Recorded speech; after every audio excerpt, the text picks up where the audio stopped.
Hello guys, welcome to Phoenix What If. So in this video, we will see, what if Naruto awakened Sage of Chaos power and fell in love with Retsu Unohana?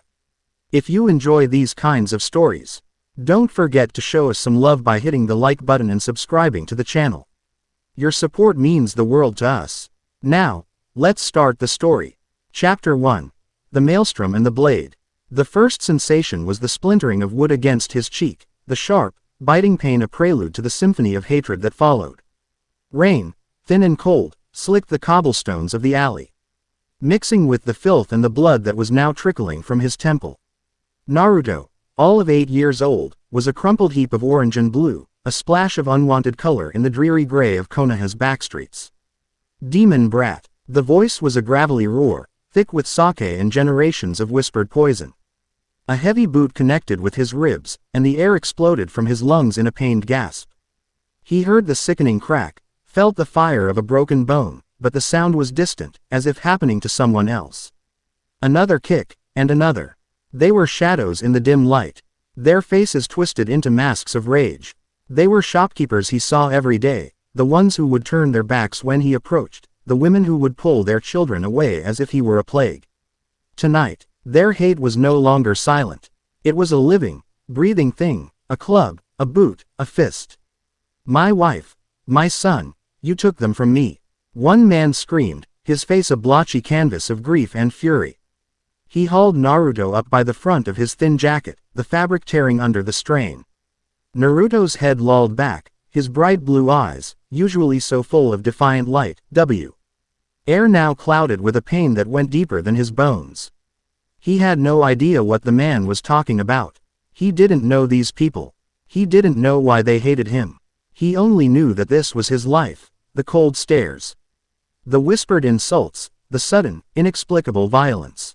A fist slammed into his stomach, driving him to his knees.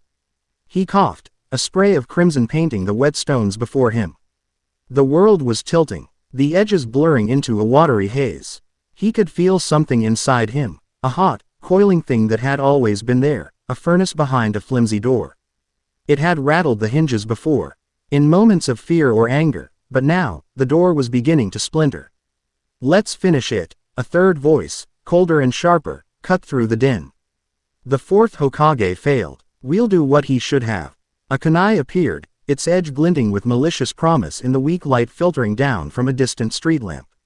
Naruto's eyes widened. This was different. The beatings were one thing, a grim, recurring nightmare, but the glint of steel promised an end. It promised silence, and that's when the door shattered. It wasn't a roar that escaped his lips. It was a sound that tore the very fabric of the air. A discordant shriek of pure, unadulterated power that had nothing to do with chakra. The rain falling in the alley sizzled into steam. The cobblestones beneath him cracked, thin fissures spreading out like a spider's web. A pressure, immense and suffocating, slammed down on the alley, a physical weight that drove his attackers to their knees, gasping for air as if they were drowning. The man with the kunai stared, his hand trembling, the blade falling from his nerveless fingers and clattering on the stones. Naruto was rising, but it wasn't the clumsy, pained movement of a battered child. It was a fluid, inexorable ascent, as if lifted by an unseen hand. His eyes were no longer blue. They were swirling vortexes of black and violet, cosmic storms raging in miniature. The whisker-like marks on his cheeks deepened, no longer scars but jagged channels of raw, seething energy that glowed with an internal, purple light. A miasma of the same color, thick and oily, bled from his skin, clinging to him like a shroud. It was not the familiar, oppressive red of the Kyuubi's chakra. This was something else entirely. It was older, wilder, and infinitely more terrifying. It smelled of ozone, of dying stars and the void between them. What is this?" One of the men choked out, his face pale with a terror that dwarfed his earlier rage. Naruto didn't answer. He didn't seem to hear. His head was tilted, as if listening to a symphony only he could perceive. He raised a hand, small and spattered with his own blood, and the world seemed to hold its breath. The chaotic energy coalesced around his fingers, not forming a Rasengan or any known jutsu, but a writhing sphere of pure entropy. It was a miniature black hole, a tear in reality that promised not just destruction, but utter non-existence. He took a step, and the ground beneath his foot didn't just crack, it dissolved, turning to a fine gray dust that was immediately scattered by the tempest of his own aura. His movements were no longer a child's. They held a terrifying, ancient grace. He was a force of nature given a child's form, a hurricane compressed into a single, fragile vessel. The men scrambled backward, their drunken bravado dissolving into primal fear. They clawed at the wet stone, trying to flee, but the pressure was too immense. It felt like the entire sky was resting on their shoulders. "Please," the first man whimpered, the one who had spoken of his family. "Mercy." Naruto's head snapped toward the sound. His chaotic eyes focused on the man, and for a fleeting second, a flicker of the boy, of the confused and lonely child, surfaced. But it was swallowed by the maelstrom. The power coursing through him had its own logic, its own primal imperative: eliminate the threat. Survive. He opened his mouth, and a voice that was both his and something infinitely older echoed in the confines of the alley. "You wanted an end," it rasped, a sound like grinding galaxies. "Here it is." He flicked his wrist. The sphere of entropic energy didn't fly, it simply ceased to be in his hand and reappeared before the men. There was no explosion, no grand detonation of fire and force. There was only a silent, hungry implosion. The light, the sound, the very air in that section of the alley folded in on itself. The three men, their screams dying before they could even form, were pulled into the sphere. For a fraction of a second, their forms were stretched and distorted, like paint thrown into a whirlpool, and then they were gone. Not dead, not vaporized. They were simply erased. The sphere vanished, leaving behind a perfectly spherical void in the alley wall, a hole that didn't lead to the building beyond, but to a silent, starless blackness. The oppressive pressure vanished as suddenly as it had appeared, and Naruto collapsed, the cosmic power receding like a tidal wave, leaving him beached and broken on the shores of his own consciousness. His eyes flickered back to blue, wide and terrified at what he had just done. The last thing he saw before the darkness claimed him was the sight of black-clad figures with white porcelain masks landing silently on the rooftops above. Their kunai drawn and their bodies tense with a mixture of awe and absolute dread. Hiruzen Sarutobi, the third Hokage, looked at the scene and felt a coldness that had nothing to do with the lingering rain. The alley was a place of quiet horror. The reports had been frantic, incoherent. A monstrous power, a chakra signature unlike anything ever recorded. The Anbu had found Naruto unconscious, surrounded by evidence of a scuffle, but his three assailants were simply gone. All that remained was the hole. It was a perfect sphere, about 3 feet in diameter, carved into the solid stone and plaster of the building. It wasn't a crater from an impact. The edges were impossibly smooth, as if a giant had reached in and scooped out a portion of reality itself. Peering into it, Hiruzen could see nothing. No light penetrated it, no sound emerged from it. It was a wound in the world. "Hokage-sama," a hawk-masked Anbu said, his voice strained. "The forensics team can't get a reading. No chakra residue, no elemental signature. It's as if nothing happened. Except for that." He gestured to the hole with a trembling hand. Hiruzen's old heart hammered in his chest. He had end the horrors of 3 great shinobi wars. He had faced down legendary ninja and tailed beasts. He had never seen anything like this. This was not the work of the 9-tailed fox. The Kyuubi was a creature of immense, violent chakra, a natural disaster of fire and fury. Its power was destructive, but it was understandable. It obeyed its own ferocious laws. This was different. This was unnatural. This felt like a violation. He looked over at the small form of Naruto, now being tended to by a medic nin in the middle of the cordoned-off street. The boy was pale, his breathing shallow. The medic was frantically trying to heal the broken ribs, the deep bruises, but her green healing chakra seemed to fizzle and dissipate as it got close to the boy's skin, as if repelled by a force she couldn't see. "His own energy is fighting the healing," she reported, her voice tight with panic. "It's chaotic, unstable. I can't mend the bone. It's like trying to patch a storm." Hiruzen drew on his pipe, the familiar scent of tobacco doing little to calm his frayed nerves. He had failed the boy.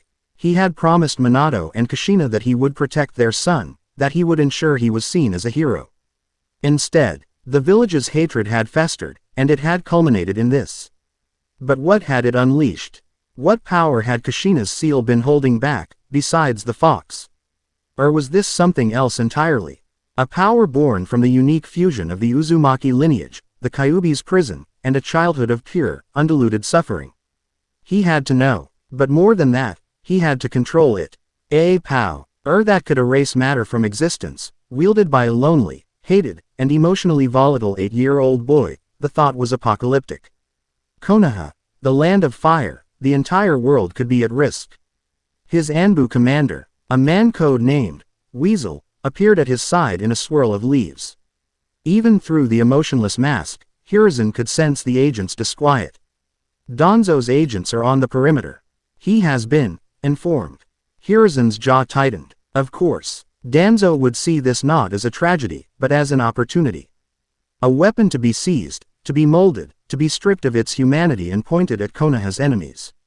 The thought of Naruto in the clutches of Root, his spirit broken and this terrifying power honed into a tool of assassination and war, was more horrifying than the void in the wall.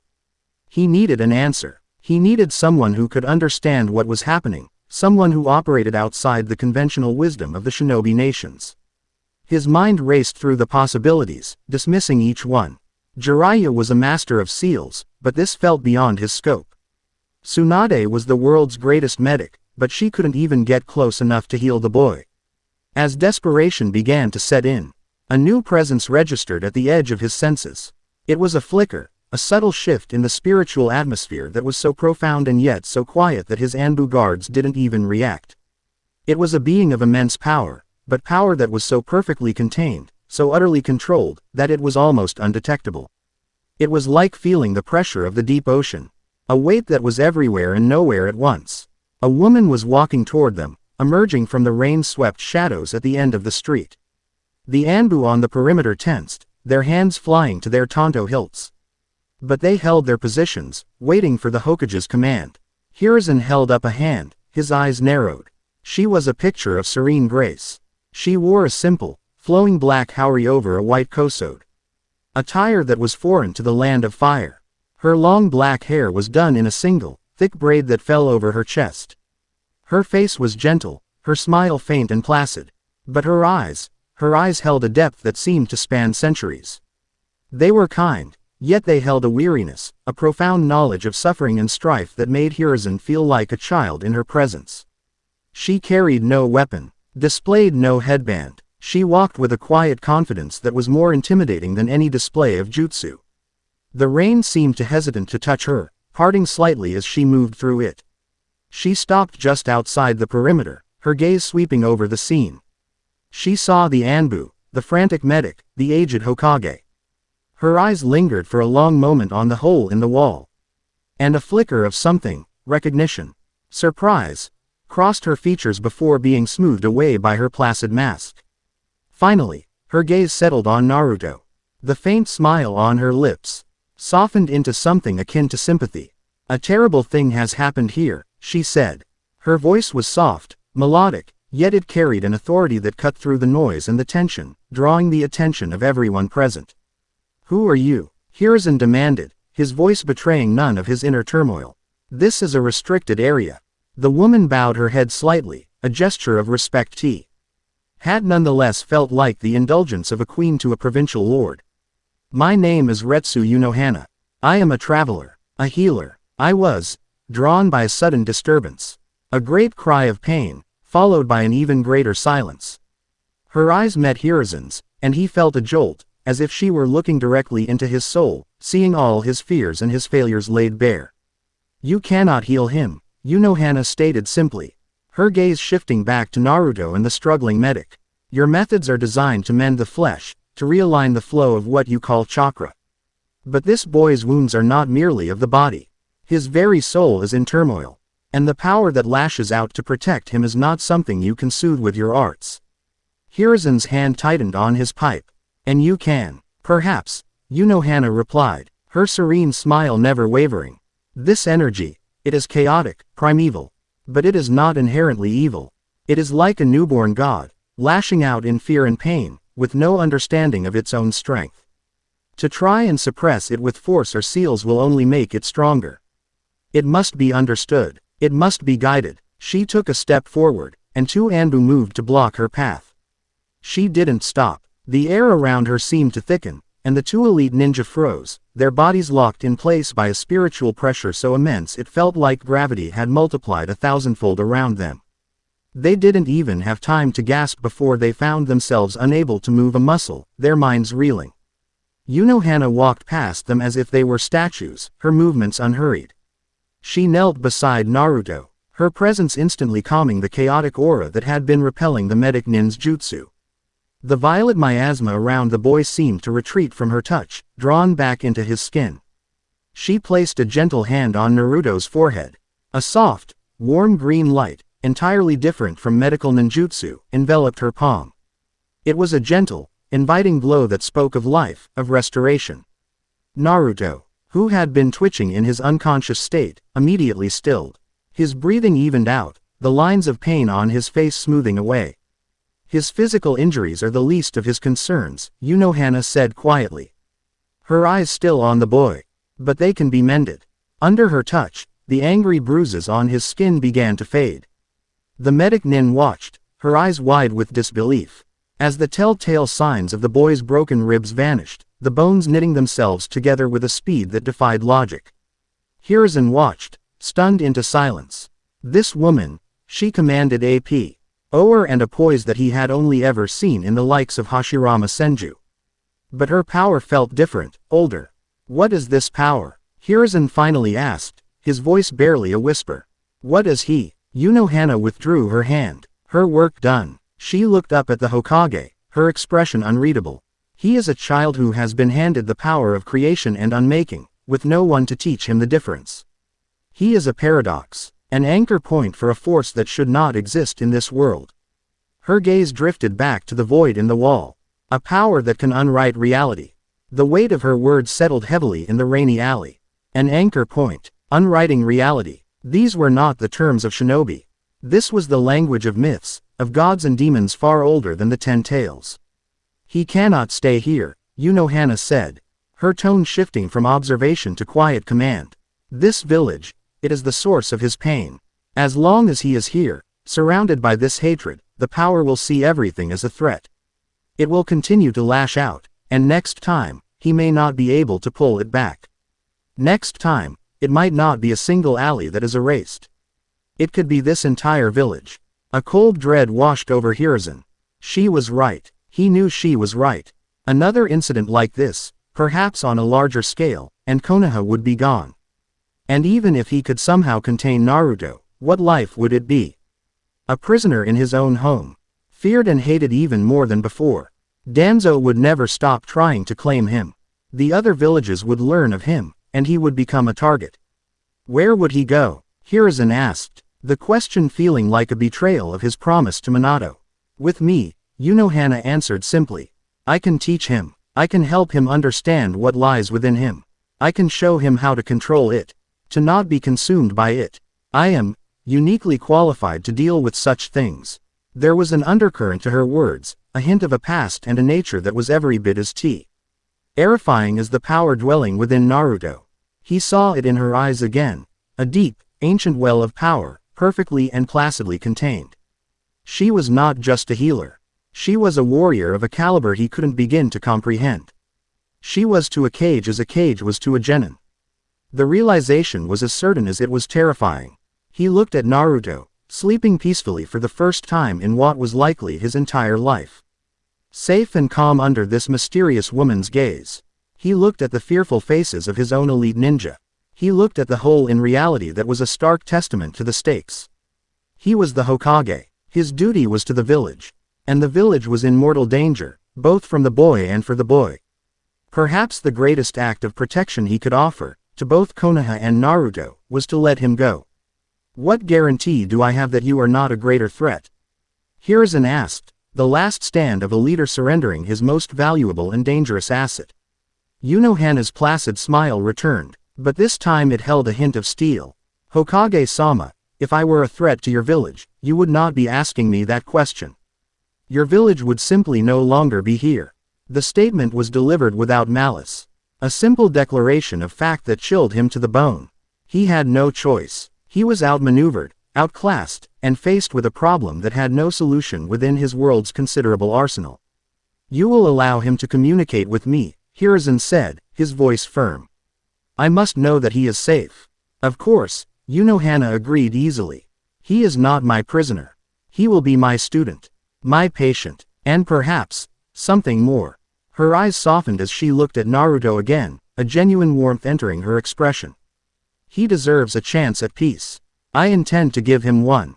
Hiruzen nodded, the decision settling in his gut like a stone.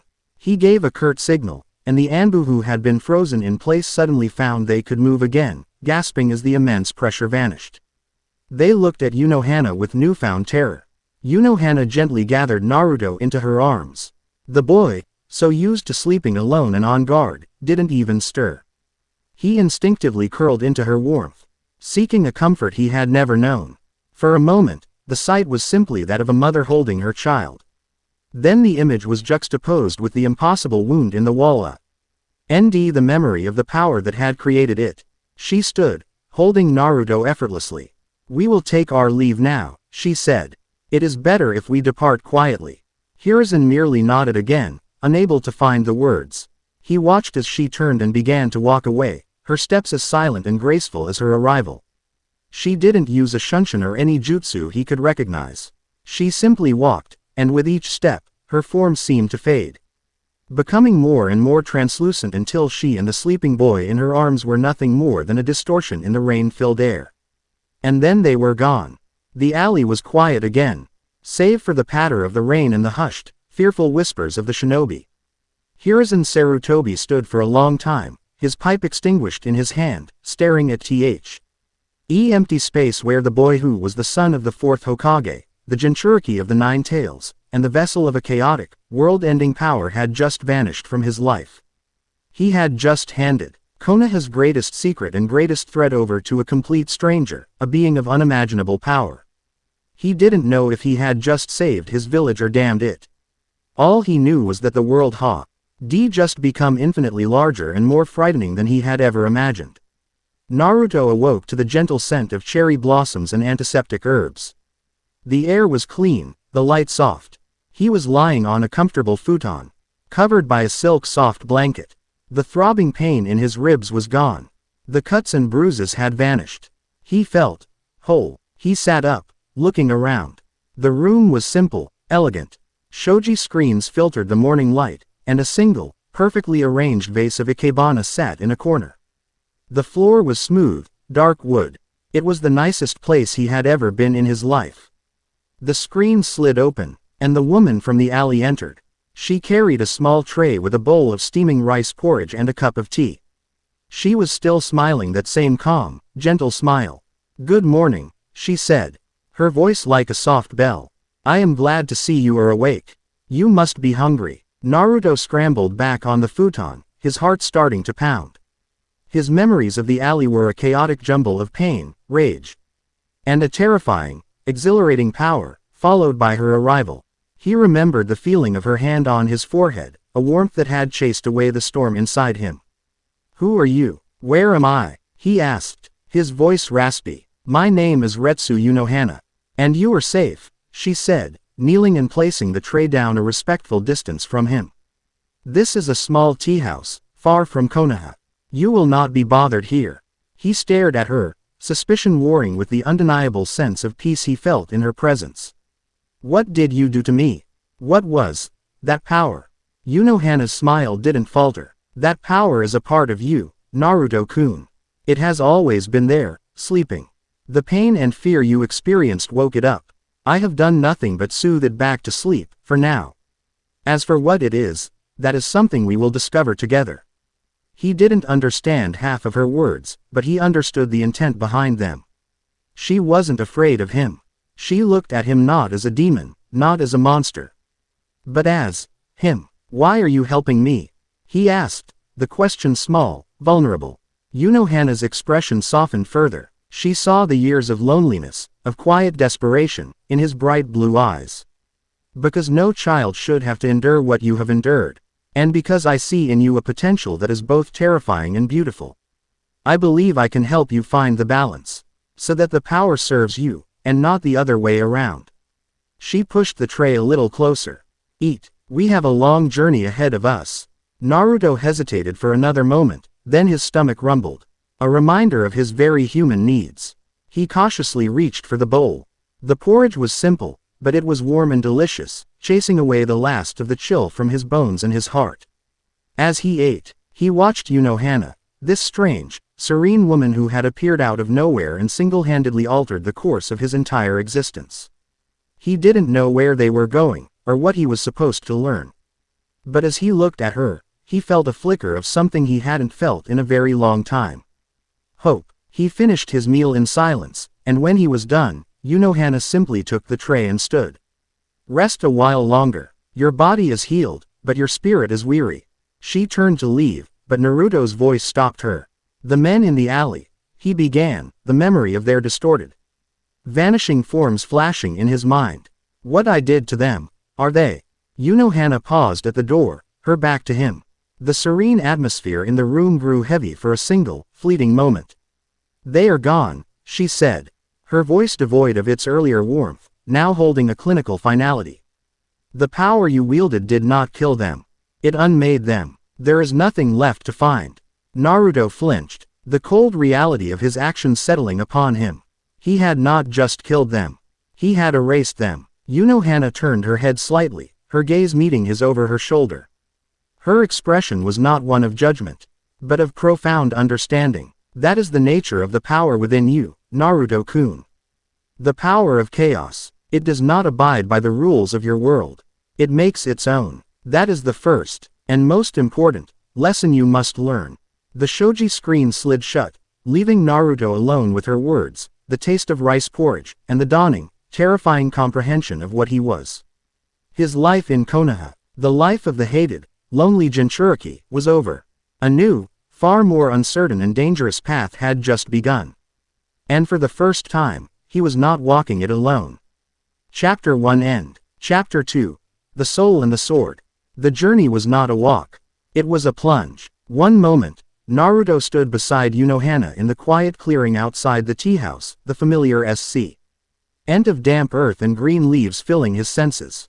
The next, she placed a hand on his shoulder, and the world dissolved. It was not a swirl of leaves like a Konoha body flicker, nor a blinding flash of light. It was a silent, gut-wrenching fall into a space that was not a space at all. They were in a tunnel of screaming, iridescent light, the walls churning with chaotic energy. The air was thick, heavy, and tasted of ozone and static.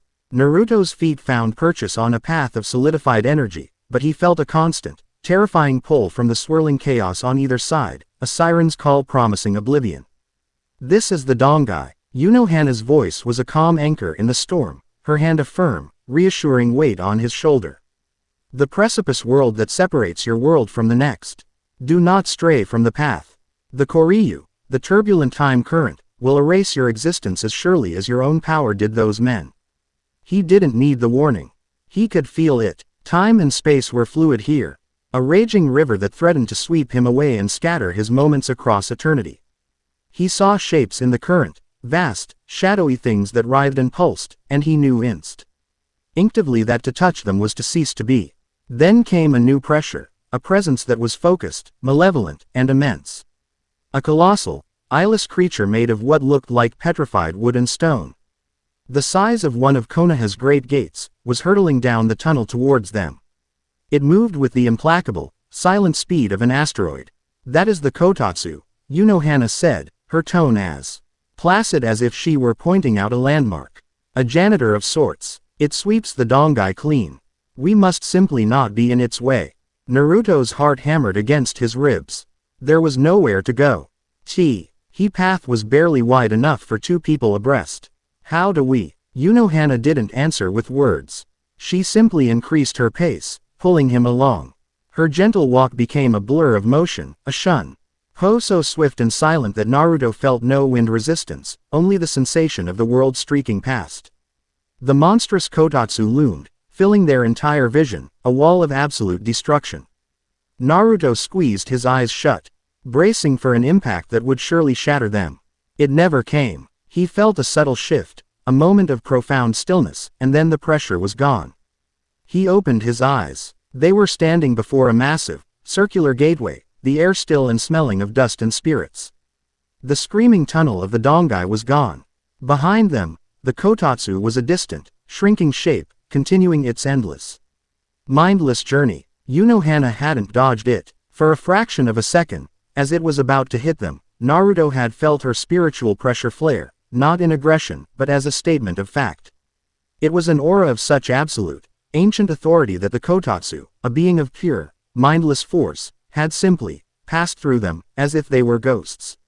It had not recognized them as things to be swept away. It had recognized them as a fundamental part of the landscape, as immovable as the walls of the Dongai itself. "Welcome, Naruto-kun," Unohana said, releasing his shoulder and gesturing to the world before them. To the Soul Society. The sight that greeted him stole his breath. He had expected something ethereal, a world of clouds and spirits. Instead, he saw a sprawling city, a feudal metropolis that dwarfed even Konoha. Huddled against a colossal, gleaming white wall was a sea of wooden houses and thatched roofs, stretching as far as the eye could see. This was the Rukongai, the wandering soul city, where the souls of the dead first arrived. It was teeming with a life of its own, souls of all shapes and sizes going about their afterlives. But Chi was the wall that dominated everything. It was impossibly high, made of a sekiseki stone that seemed to absorb the very light and air around it, projecting an aura that hummed with spiritual energy, a barrier against all threats. And beyond that wall, visible over its top, were the towering structures and pagodas of a different city altogether. "That is the Seraite," Unohana explained, following his gaze. "The Court of Pure Souls. It is the heart of the Soul Society, and the home of the Gote 13. "Gote 13, Naruto asked, the name foreign and strange. "The 13 court guard squads. The protectors of the Soul Society. The Shinigami," she said. "And my comrades." She led him not to the massive gate guarded by 2 giants, but to a smaller, unmarked door in the vast wall. The air here felt different, older. As they approached, 2 guards materialized from the shadows. They wore the standard black shihakusho of the Shinigami, their faces hidden by masks, their hands resting on the hilts of their katanas. They radiated a quiet deadliness that Naruto, a child of a military village, recognized instantly. They were every bit as dangerous as Konoha's Anbu, perhaps more so.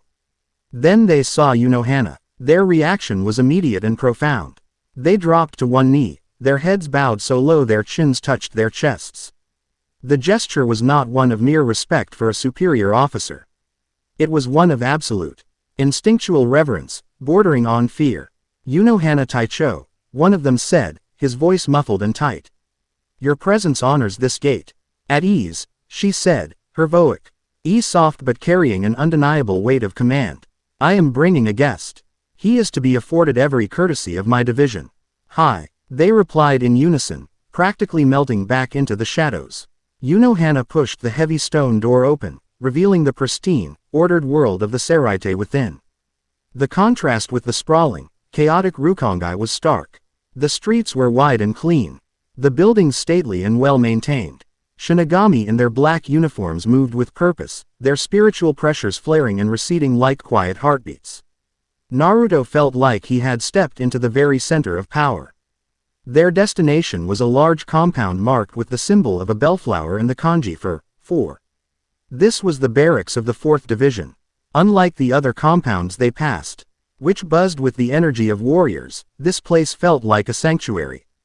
It was calm, serene, with meticulously kept gardens and the quiet, controlled hum of healing energy in the air. A tall woman with silver hair braided down her back met them at the entrance. She had a gentle, almost worried expression on her face, but she radiated a quiet competence. She bowed deeply to Unohana. "Taicho, welcome back. We were not expecting you." Her eyes fell on Naruto, and her brows furrowed in confusion. She could feel the faint, unsettling buzz of his dormant power, a discordant note in the harmony of the Seraite. "Azane," Unohana greeted her lieutenant with a nod. "This is Naruto Uzumaki. He is under my personal care. Please prepare a room for him. He will be staying with us indefinitely." Azane Katetsu's eyes widened slightly, but she was a model of military discipline. She bowed again. "As you wish, Taicho." She then offered Naruto a small, slightly nervous smile. "Welcome to the 4th Division, Uzumaki-san." Naruto just nodded, feeling overwhelmed. Everyone here was so formal, so powerful. He could feel the spiritual energy coming off Azane in gentle waves. Far greater than any Jonin he had ever met, save perhaps for the old Hokage. And Unohana. Her power was a placid, bottomless ocean next to which everyone else was just a pond. The next few days were a blur of new sensations. Unohana began his education not with training, but with understanding. She took him to a quiet meditation hall deep within the 4th Division's compound. "What you call chalk. Ra is the energy of the body and the spirit, mixed and molded," she explained, her voice echoing slightly in the empty room.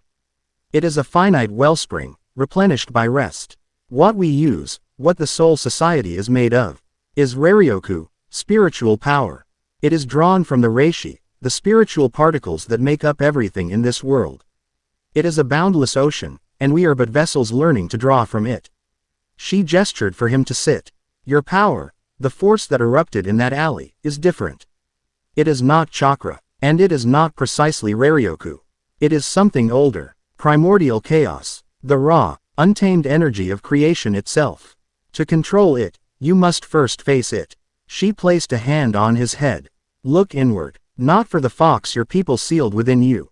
Look deeper, find the real source. I will guide you." The world vanished, and he was adrift. He was not in the damp, dripping sewer he had occasionally found himself in during moments of extreme stress, the cage of the Kyuubi looming in the dark. That, he now realized, was just the antechamber, a prison built by the seal. His true soulscape, his inner world, was a place of breathtaking, terrifying beauty. He was floating in a vast, silent nebula. Galaxies swirled in the distance, rivers of nascent stars flowed like milk, and great, shattered monoliths of obsidian rock tumbled slowly through the void. It was a cosmos in miniature. A universe being born and dying all at once. The sheer scale of it was overwhelming. This was the world inside him. In the distance, he saw it. A blazing, furious star, impossibly bright. Trapped within its corona, bound by chains of black, divine-looking energy that seemed to be part of the seal, was the Kyuubi. The great fox roared in silent fury, a being of immense power reduced to a prisoner in this cosmic cage. It saw him, and its rage was palpable, but so was its fear. It wasn't afraid of him. It was afraid of the place itself. Naruto turned his attention from the fox to the heart of the nebula. There, the colors were deepest, a churning vortex of black and violent purple, the very essence of the power he had unleashed. It had no form, no face, but it was intensely, undeniably alive. He felt it was the true master of this domain. A voice entered his mind, not in words, but in pure concepts, in primal feelings. It was his own voice and the voice of a dying star. The whisper of the void and the roar of a supernova. We survive, we end, we begin. This was it, the Sage of Chaos, not a separate entity, but the very fabric of his soul, an ancient force he had somehow inherited. It was not evil, it was not good, it simply was. It was power in its most undiluted form. He was pulled from the vision, gasping for air, back in the quiet meditation hall. Unohana was watching him, her expression serene. "You saw it," she stated. He could only nod, his mind reeling. "It's so big, as is your potential," she replied. "That power is too vast to be wielded with your hands or your will alone. You need a focus, a conduit, in the same way a Shinigami's power is focused through their Zanpakuto." She rose and left the room, returning a moment later with a simple, unadorned katana in a plain white sheath. It had no personality, no energy of its own. It was a blank slate. "This is an Asachi, a nameless Zanpakuto," she said, offering it to him. "Every Shinigami is given one. By pouring their soul into it, by communicating with it, they learn its name, and in doing so, unlock their true power. Your task is the same, though I suspect the result will be unique. Take it." Naruto reached out and took the sword. The moment his fingers closed around the hilt, the universe screamed. A torrent of violet energy, the raw chaos from his inner world, erupted from his body and poured into the blade. The steel glowed, then turned a deep, shimmering purple. Black, Lightning-like fissures raced across its surface, not cracking it, but etching themselves into the very concept of the metal. The air in the room grew heavy, reality itself seeming to bend and groan around the sword. Unohana's eyes widened, a flicker of genuine astonishment breaking through her placid facade. The Asachi wasn't just accepting his power, it was drinking it, warring with it, trying to give it form. It was an unprecedented reaction. Fascinating, she breathed. The energy receded as quickly as it had come, flowing back into Naruto, leaving him drained and panting. The sword in his hands was still a simple katana, but it was subtly changed. A faint, violet sheen clung to the steel, and the hilt felt strangely warm. Humming with a barely contained power. "This sword is now a part of you," Unohana said, her composure regained. "Carry it always. Meditate with it, sleep with it, fight with it, pour your essence, your will, your very self into it. Its voice is the voice of your power. To control one, you must first learn to speak with the other. Your primary goal, from this day forward, is to learn its name." The days that followed fell into a grueling rhythm. Mornings were spent in meditation, trying to reach into the sword, to hear that cosmic voice again. Afternoons were for physical training. Unohana began to teach him Zanjutsu, the art of the sword. He was a clumsy beginner, his movements full of the brawling instincts of a Konoha orphan, but he was a fast learner. Driven by a desperate need to master the terrifying power he now knew he possessed. He would often become frustrated. He would sit for hours, pouring his focus into the blade, and hear nothing but silence. In one such moment of anger, he lashed out, swinging the sword at a training dummy. He didn't use any chakra or try to access the chaotic power. He just swung with all his might. A wave of pure, unmaking energy erupted from the blade. It was not a Getsuga Tensho, it was a silent ripple of violet distortion that shot across the training ground. It didn't explode. The large boulder it struck simply ceased to exist, leaving behind only the faint smell of ozone. Naruto stared, horrified and awestruck. He hadn't even tried to do that. He looked up to see Unohana standing nearby, having observed the entire thing. She wasn't angry. Her expression was one of clinical analysis. "You are trying to command it," she said, her voice cutting through his shock. "You believe it is a tool to be ordered. It is not. It is a part of your soul. You do not command your arm to move, you simply move it. You must achieve that same unity with your power." She glided towards him, her own spiritual pressure rising around her like a shroud. It wasn't violent or aggressive. It was just absolute. The air grew thick, gravity seemed to triple, and Naruto found himself forced to one knee, gasping for breath under the sheer weight of her existence. "Power that is not controlled, controls you," she said, her voice calm but her presence overwhelming. "The outburst you just witnessed was its instinct, not your will. Until you can tell the difference, you are more dangerous to yourself than to any enemy." The pressure vanished, and Naruto could breathe again. The lesson was clear. Raw power meant nothing in the face of perfect control. Their bond deepened in these moments. She was more than a teacher. She was the first person who had ever taken the time to understand him, to see him for what he was without fear or hatred. She would tend to his exhaustion after training, sharing quiet meals with him, answering his endless questions about the Soul Society. He found himself wanting to impress her, to live up to the potential she saw in him. He started to feel a fierce, protective loyalty to this serene, terrifyingly powerful woman. One evening, as their training concluded, Unohana was summoned. Naruto watched her leave, her expression unreadable. She arrived at the cavernous hull of the First Division, a place of stark shadows and immense spiritual weight. At its center stood a single old man, his eyes closed, his hands tucked into the sleeves of his haori. Genryusai Shigekuni Yamamoto, Captain Commander of the Gote 13. Unohana. His voice was like the grinding of ancient stones. A new spiritual signature appeared in the Seraite 4 days ago. It is discordant, alien. It has the chaotic feel of a hollow, yet it is not. It arrived with you. Unohana met his gaze without flinching. Yamamoto's spiritual pressure was a raging inferno, the sun of the Soul Society. But her own was the endless, quiet dark of the void, a pressure that did not burn, but simply absorbed all heat, all energy, all aggression. "He is a child, Genryusai Dono," she replied, her voice smooth as silk. A human boy with a unique spiritual affinity. He was in great danger. I have taken him as my student. A human in the Seraite is a violation of the law, Yamamoto stated, his eyes cracking open to reveal blazing pits of fire and wisdom. His power is a disruption to the balance. The law has exceptions for exceptional circumstances. And the balance, Unohana's placid smile was unwavering, but a cold, hard edge entered her tone, as far more threatened by what he would have become had I left him. He is now the responsibility of the 4th Division. He is under my protection. It was not a request. It was a statement. Yamamoto, a being who had commanded armies and shaped the history of the Soul Society for a millennium, stared at the first captain of the Gote 13, the woman who had once been the most diabolical criminal in its history. He knew a battle of wills with her was not one to be entered into lightly.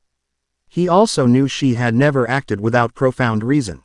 See that he does not become a threat, Yakiru, he said, using her true name, a sign of the gravity of the situation.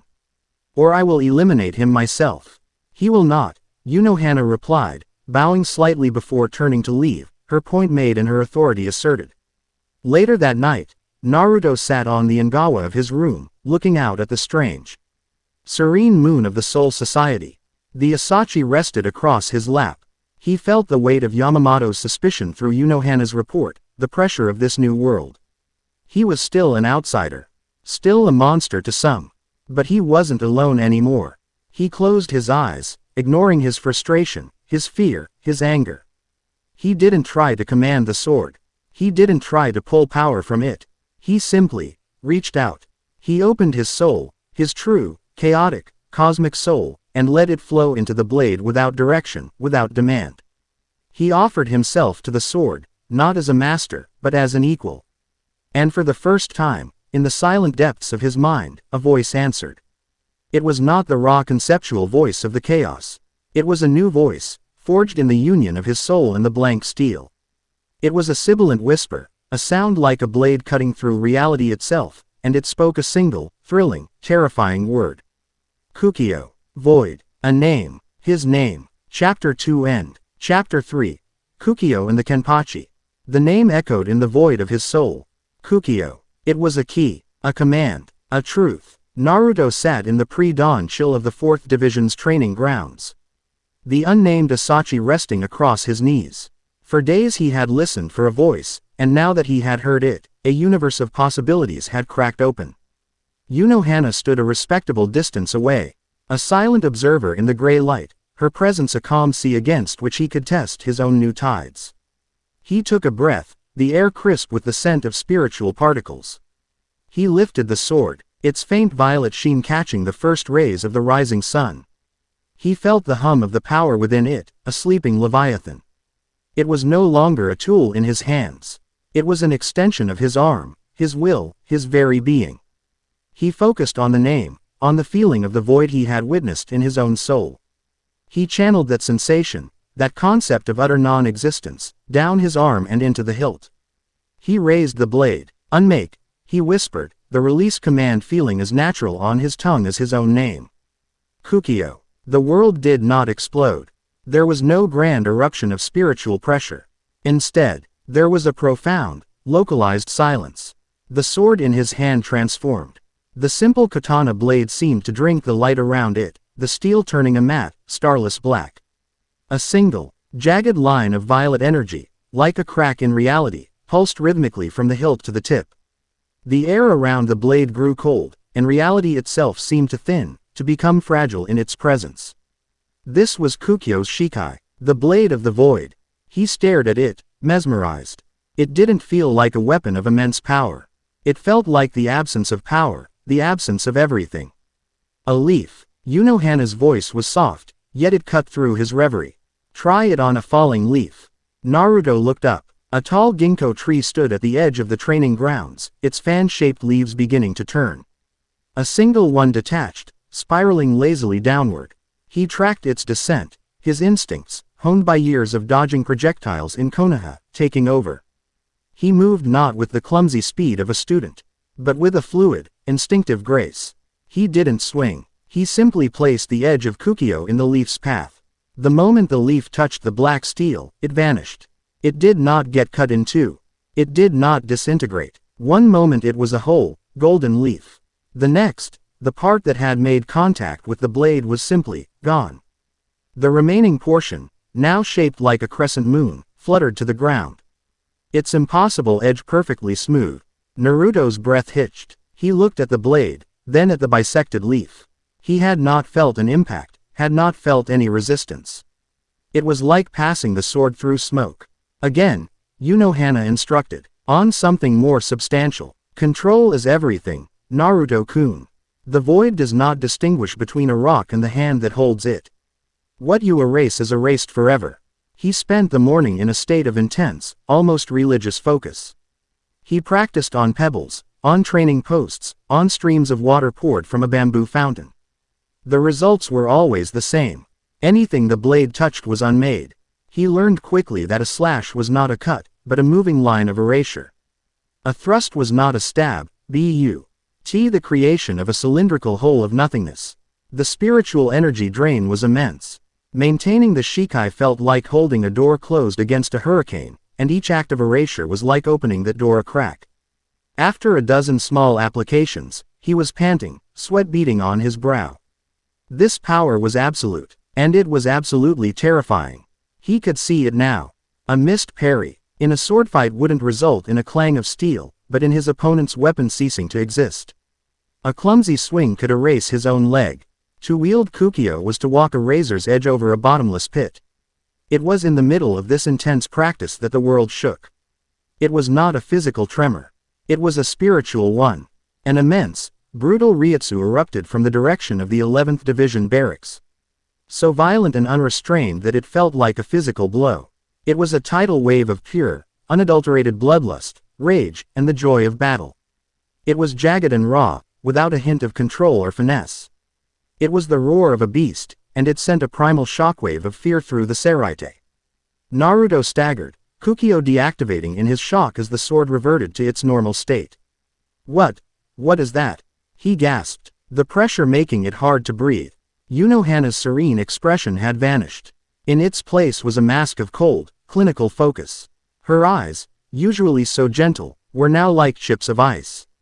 The 11th Kenpachi, she said, her voice flat. Azane, her lieutenant, was at her side in a flash, her face pale. Taicho, reports are coming in. Captain Kigenho is on a rampage. He's cut down several of his own men, and is challenging anyone in sight. Ready the relief teams, Unohana commanded, her voice leaving no room for argument. Prepare for heavy casualties. This is not a drill. Hi. Azane vanished in a blur of shunpo. Unohana turned to Naruto. Stay here. This is an internal Gote 13 matter. It is far beyond your current level. Do you understand? Naruto nodded, his throat dry. He had never felt power like that. It made the Kyuubi's rage feel like a child's tantrum. But as Unohana turned to leave, a different feeling washed over him. He felt the echoes of his own rampage in that alley, the feeling of a power so immense it threatened to swallow him whole. This Kenpachi, whoever he was a mirror of his own worst fears. And he was a threat to this place. To the first home Naruto had ever known. To the woman who was the first person to ever look at him with something other than hatred or fear. Unohana was gone. The alarms of the Seraite began to blare. Naruto stood for a count of 3, his heart pounding. He looked at the sword in his hand. He looked in the direction of the monstrous spiritual pressure. He made a choice. Clutching his Zanpakuto, he broke into a run. Pushing his untrained shunpo to its absolute limit, a small, orange and black blur against the stark white of the Seraite's streets. The 11th Division's compound looked like it had been hit by a natural disaster. Buildings were cleaved in two, the ground was gouged with massive craters, and the air was thick with the scent of blood and ozone. Shinigami lay wounded and groaning, being tended to by the green glowing hands of the 4th Division medics. At the center of the destruction stood a man who was more mountain than person. Kenpachi Kigenho was a giant, his body a roadmap of scars. His black hair wild and unkempt. A brutish, iron jaw plate covered the lower half of his face, and his eyes burned with a manic, joyous light. He wielded a zanpaku. To that was less a katana and more a jagged slab of sharpened steel, a monstrous nodashi that looked like it had been torn from the spine of some great beast. He stood over the beaten form of his own lieutenant, laughing, a deep, booming sound that held no humor, only savage glee. Is that all? Is there no one left in the Gote 13 who can give me a real fight? Several captains and lieutenants stood at a wary distance, their blades drawn, but none moved to engage. They knew Kigenjo's reputation. To fight him was to accept the possibility of death. He did not spar. He only sought to kill or be killed.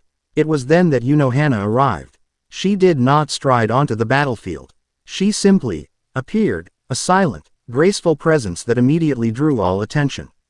The frantic energy of the medics, the fearful tension of the other Shinigami, the brutal chaos of Kigenho, it all seemed to bend around her, like water flowing around a stone. Kigenjo's mad grin widened, his eyes locked onto her, a flicker of something akin to respect, or perhaps memory, entered their depths. Unohana, he boomed, his voice like grinding rock. Come to clean up the mess, healer. Or have you finally remembered what it feels like to hold a sword for its true purpose? He hefted his nodashi. They say you were the first. The deadliest of them all. Show me the face of Kenpachi Yakiru. The air grew impossibly cold. The gentle, healing aura that always surrounded Unohana vanished, replaced by a pressure so immense, so ancient and full of killing intent, that it made Kigenjo's savage Retsu feel like a flickering candle in a hurricane. It was a quiet, suffocating pressure, the aura of a master slaughterer who had forgotten more about death than Kigenho would ever know.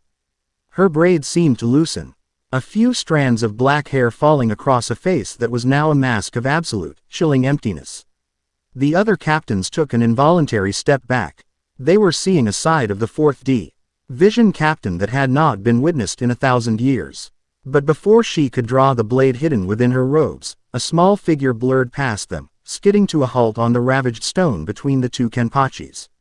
That's enough. Naruto's voice was steady, though his heart was hammering. He stood panting, his orange training gi a stark contrast to the black and white of the Shinigami. Kigenho stared down at him. The pressure of his bloodlust alone should have been enough to make a child faint. Then he blinked, and then he began to laugh. It was a full-bodied, derisive roar of pure amusement. What is this? The 4th has a new pet. A human child. Get out of my way, little bug, before I step on you. No, Naruto said, tightening his grip on his Zanpakuto. He could feel Unohana's gaze on his back, a silent, unreadable weight. He had disobeyed a direct order. He might be punished for this. He might even die here. But he would not run. You're just like them, Naruto said, his voice gaining strength. The ones in my old village. All that power, and all you can think to do with it is break things. To hurt people, just because you can. Kigenjo's laughter died, replaced by a scowl. You dare lecture me, worm. He raised his nodashi, a casual gesture that nonetheless carried enough force to level a building. Then I'll break you first. He brought the massive blade down.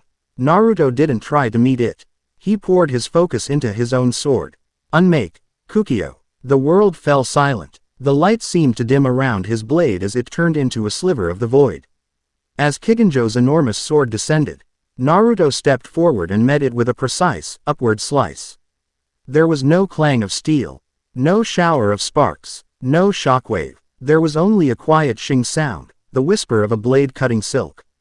Kigenjo's nodashi continued its downward arc, but as it passed Naruto, the top 2 feet of the blade simply weren't there anymore. It had been cleanly, impossibly erased, leaving a perfectly flat, unnatural edge. The massive weapon, its balance utterly destroyed, slammed into the ground, carving a deep furrow. Silence. Every Shinigami present stared, their minds unable to process what they had just seen. Kigenho stared at his ruined Zanpakuto, his manic grin gone, replaced by a look of stunned disbelief.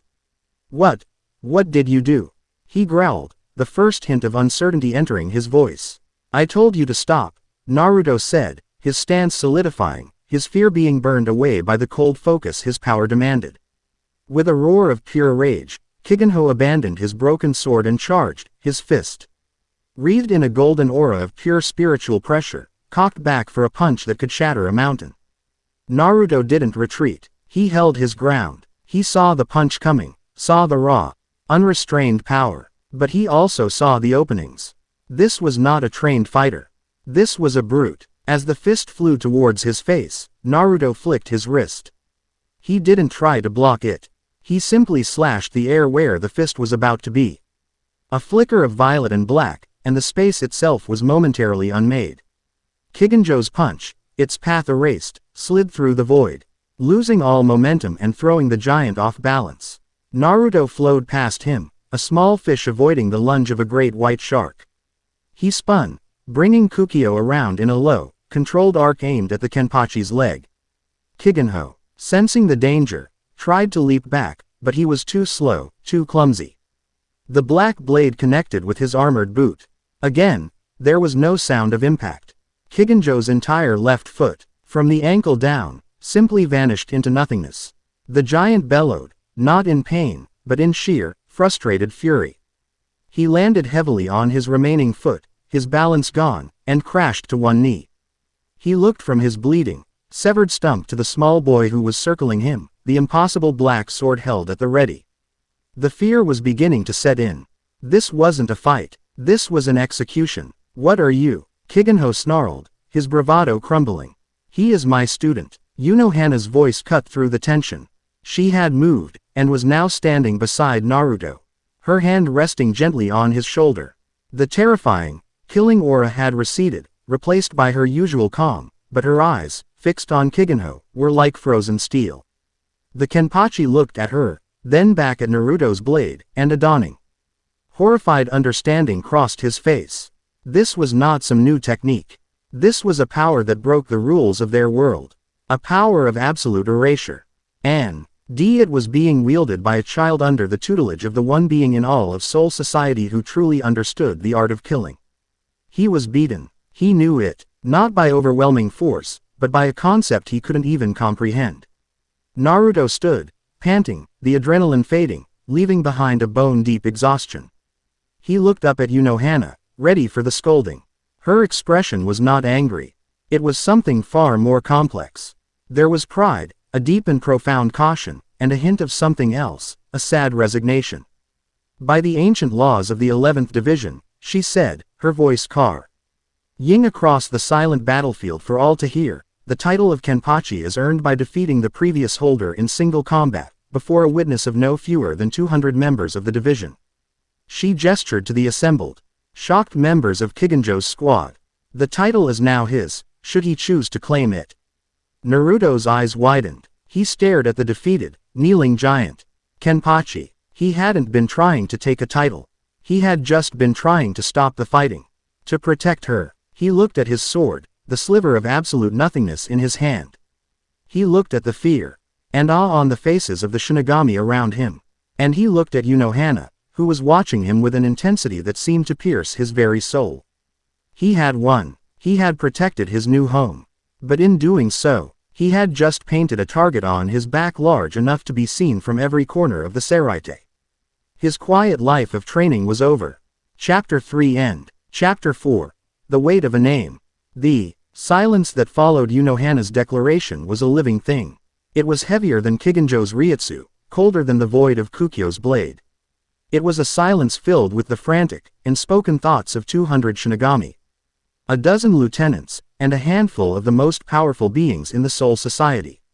Naruto stood, the small boy in the eye of a hurricane of disbelief, and felt the weight of every stare. His arm ached with a profound, spiritual exhaustion. The black blade in his hand felt impossibly heavy, a sliver of nothingness that threatened to pull him into its own oblivion. He released it. With a silent shimmer, Kukyo reverted to the simple, unadorned form of an Asachi. The oppressive aura of erasure vanished, and the world seemed to rush back into focus, colors brightening, the air warming. Kigenho, still kneeling on his one remaining foot, stared at the child who had dismantled him. The rage was gone, bled out of him along with his power and his pride. All that remained was a hollow, shell-shocked confusion. He had built his entire existence on the simple, brutal axiom that overwhelming force was the ultimate truth. This boy, this anomaly, had just unwritten that truth without breaking a sweat. Kenpachi, a member of the 11th Division, whispered, the name a question, a profanity. The spell was broken. A murmur swept through the assembled warriors. It was a low, dangerous sound. A mixture of outrage, awe, and utter confusion. Their captain, a monster of a man, had been felled. Their law was absolute. The strongest leads. But the one who had proven strongest was a human child. An outsider. Unohana's hand on Naruto's shoulder was a grounding force. "Come, Naruto-kun," she said, her voice a calm island in the sea of rising turmoil. "Your part in this is done for now." She turned, guiding the exhausted boy away from the scene. No one moved to stop them. Her authority, reawakened and put on display, was as absolute as Kukyo's edge. As they walked past the other captains, Naruto saw their faces. He saw the cold, aristocratic disdain in the eyes of Byakuya Kuchiki. He saw the lazy, calculating curiosity of Shunsui Kyoraku, who tipped his conical H at in a gesture that was both mocking and respectful. He saw the unsettling, predatory grin of the bizarre-looking Captain Mayuri Kuretsuchi, who stared at him not as a person, but as the most fascinating specimen he had ever seen. These were not looks of acceptance. They were looks of appraisal, of a problem that would need to be solved. The walk back to the 4th Division barracks was a silent one. The adrenaline was gone now, leaving Naruto feeling hollowed out and trembling.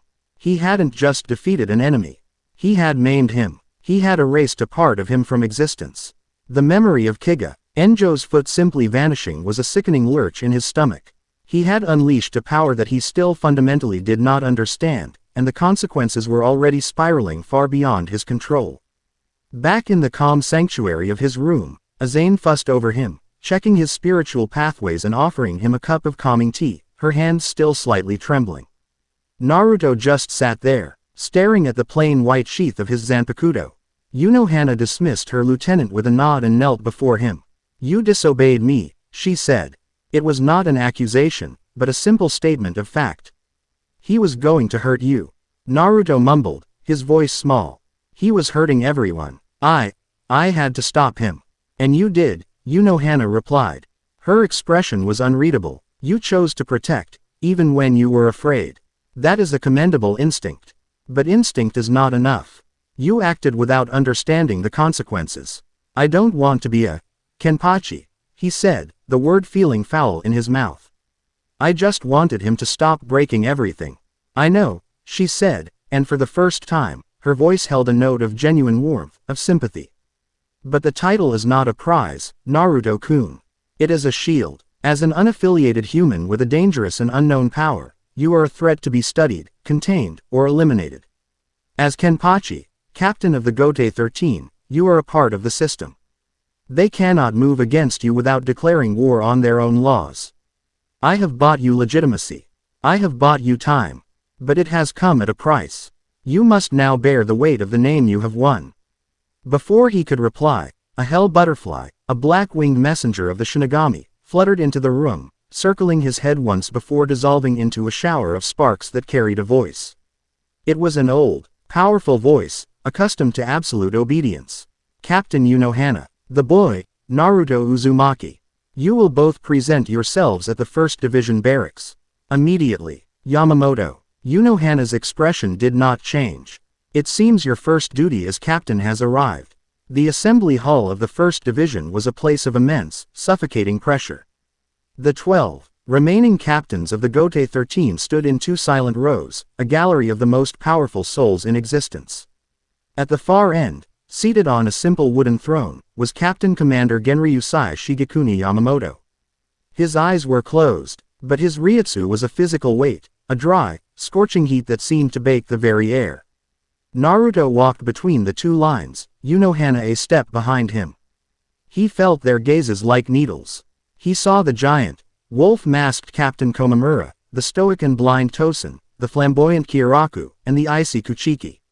Each one was a universe of power unto themselves. He felt like a mouse walking between 2 lines of slumbering dragons. He stopped before the throne and, following a subtle prompt from Unohana's spiritual pressure, knelt. Yamamoto's eyes opened. They were not the eyes of a man, but of history itself, ancient and unforgiving. They held the memory of 1,000 years of war. "A human child stands in the Hall of Captains." Yamamoto's voice was the rumble of an impending earthquake. "He has crippled a captain of the Gote 13 and, by a savage and outdated law, laid claim to his title. Explain this, Unohana Yakiru. Unohana stepped forward, bowing her head. There is little to explain. Sotaicho. The events transpired as you have heard. My student, Naruto Uzumaki, intervened to stop the rampage of Kenpachi Kigenho. He engaged in single combat and was victorious. The law of the 11th division is clear. Law. Byakuya Kuchiki's voice was as cold and sharp as a shard of ice. He is not a Shinigami. He is not even a soul. He is a living human. He has no place here. He is a contaminant in the Seraite. He should be excised. My, Kuchiki Taicho, so harsh, Shunsui Kiraku drawled, a lazy smile on his lips that didn't reach his eyes. The boy showed more courage than half the seated officers of the 11th division. He won the fight, fair and square. The law is the law, isn't it? Or do we only follow the ones we like? This is not a matter of courage. It is a matter of order. Captain Soy Fawn of the 2nd Division snapped, her small frame radiating a tense, coiled energy. His very presence is a violation. A fascinating violation, I must say. Mayuri Kuratsuchi giggled, a sound that made Naruto's skin crawl. The properties of his Zanpakuto are unprecedented. A power of absolute erasure. Oh, the research possibilities. I must be allowed to study him. A full dissection would be most illuminating. Naruto flinched, a cold knot of fear tightening in his stomach. Dissection. Before the debate could devolve further, why? Amamoto slammed the butt of his cane, the sealed form of his Zanpakuto, Ryujin Jaka, onto the floor. The sound was a thunderclap that silenced them all. The spiritual pressure in the room intensified tenfold, the heat becoming a palpable wave. Enough. The single word carried the weight of 1,000 years of command. The captains fell silent, Yamamoto's ancient eyes fixed on Naruto. The law of the Kenpachi is a relic, a holdover from a bloodier, more barbaric age. An age you remember well, Unohana. But it is still the law. However, the title of captain carries with it responsibilities that see no be fulfilled by a mere child with a strange sword. You must prove more than just strength in battle. You must prove you have a will of iron. He rose from his seat. The heat in the room became an inferno. The air shimmered. Naruto felt the chaotic energy inside him stir, a primal instinct to defend against this overwhelming power. Control. Unohana's voice echoed in his mind, not through speech, but a direct push of her will into his. Do not let it command you. Hold it. Show him your control, not your power. Yamamoto took a single, slow step forward. Show me your resolve, boy. Draw your blade, release its power, and hold it against my Retsu. If your will is strong enough that you do not take a single step back, I will acknowledge your claim. If you falter, you and your power will be incinerated where you stand. This was not a test. It was a threat, an execution with a single, slim chance of survival. Naruto's hands were shaking. He looked back at Unohana. Her face was serene, but her eyes conveyed a single, powerful message. I trust you. He took a breath. He drew his sword. The plain Asachi felt cold in his hands. He thought of the alley in Konoha, of the helplessness, of the rage. He thought of Kigenjo's mindless destruction. And he thought of Unohana's words. You chose to protect. That was his will, not to destroy, not to erase, but to protect the first person, the first place, that had ever given him a chance. Unmake, Kukio. The black blade of the void materialized in his hand. The spiritual pressure of the other captains wavered as the sword's aura of non-existence pushed against them. Yamamoto smiled, a terrifying, predatory expression. So, this is it. The power to unmake. He took another step, and his spiritual pressure erupted. It was not a wave. It was the sun crashing into the earth. An ocean of fire and pressure slammed into Naruto. It was a physical force, trying to crush him, to burn him, to atomize him. His orange GI began to smoke at the edges. The floor beneath his feet cracked. His every instinct screamed at him to run, to fight back, to unleash Kukio and erase the source of this overwhelming power. But he held his ground. He gripped the hilt of his sword so tightly his knuckles were white. He poured his will, his very soul, not into an attack, but into a shield of concept. He focused on the idea of endurance. The idea of unmoving. He let Yamamoto's fire wash over him, letting his own chaotic energy meet it, not to fight it, but to create a small, stable pocket of reality around himself, anchored by Kukyo's absolute nature. It was the hardest thing he had ever done. His bones felt like they were turning to dust. His lungs burned. His vision blurred, the faces of the captain swimming in a haze of heat. He felt a trickle of blood from his nose. But he did not move. He would not move. He would not let her down. Seconds felt like centuries. Then, as suddenly as it began, the pressure vanished. Naruto swayed on his feet, his knees threatening to buckle. But he stood. He was drenched in sweat, gasping for air, but he had not taken a single step back. Yamamoto stood before him, his expression unreadable. He looked at the boy, at the black sword that pulsed with a quiet, hungry power, and at the unwavering resolve in his blue eyes. HMPH, the captain commander grunted. He turned and walked back to his throne. The 11th Division has a new captain. The matter is settled. A collective, silent shock filled the room. However, Yamamoto continued, his voice a low growl, "You are a child. You will not be given the full duties of a captain. Unohana, you will continue his training. You are responsible for him. And you," he fixed his gaze on Naruto, "will prove your worth. You will command the 11th Division. You will bring that band of bloodthirsty thugs into order. That will be your next test. Fail, and you will answer to me. Now, all of you, leave." The dismissal was absolute. The captains, some looking shocked, some amused, some disgusted, began to file out. Unohana walked to Naruto's side, placing a steadying hand on his back as he finally sheathed Kukyo. "You did well," she whispered, her voice filled with a pride that was worth more to him than any title. As they turned to leave, a final voice stopped them. One moment. It was Mayuri Kuretsuchi, his golden eyes gleaming with manic intellect. "Sotaicho, with a new captain. There is the matter of a new lieutenant. Kigenjo's was incapacitated. The 11th is a savage beast. The boy cannot be expected to control them alone. I propose a candidate be assigned to him. Someone to observe his development." Naruto felt a chill run down his spine. He knew Mayuri meant an observer for his own twisted experiments. Before Yamamoto could answer, Unohana spoke. Her voice smooth as silk but with an undercurrent of solid steel. "An excellent point, Kuretsuchi Taicho. A strong hand is indeed needed to help guide the new captain. And since I am to be responsible for his training, it is only logical that I assign him a lieutenant from my own division.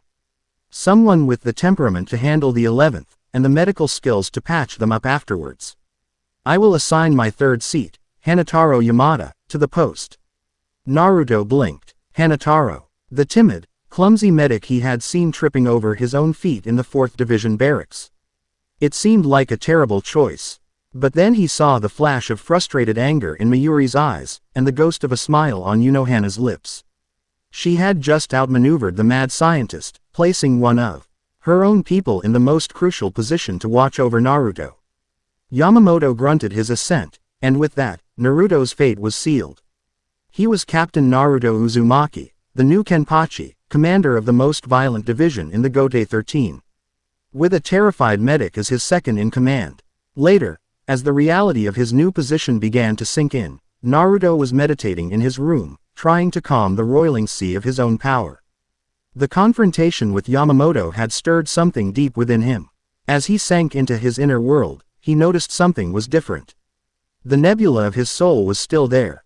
The captive Kyuubi still raged in its stellar prison. But in the farthest reaches of the void, beyond the swirling galaxies, there was a new light.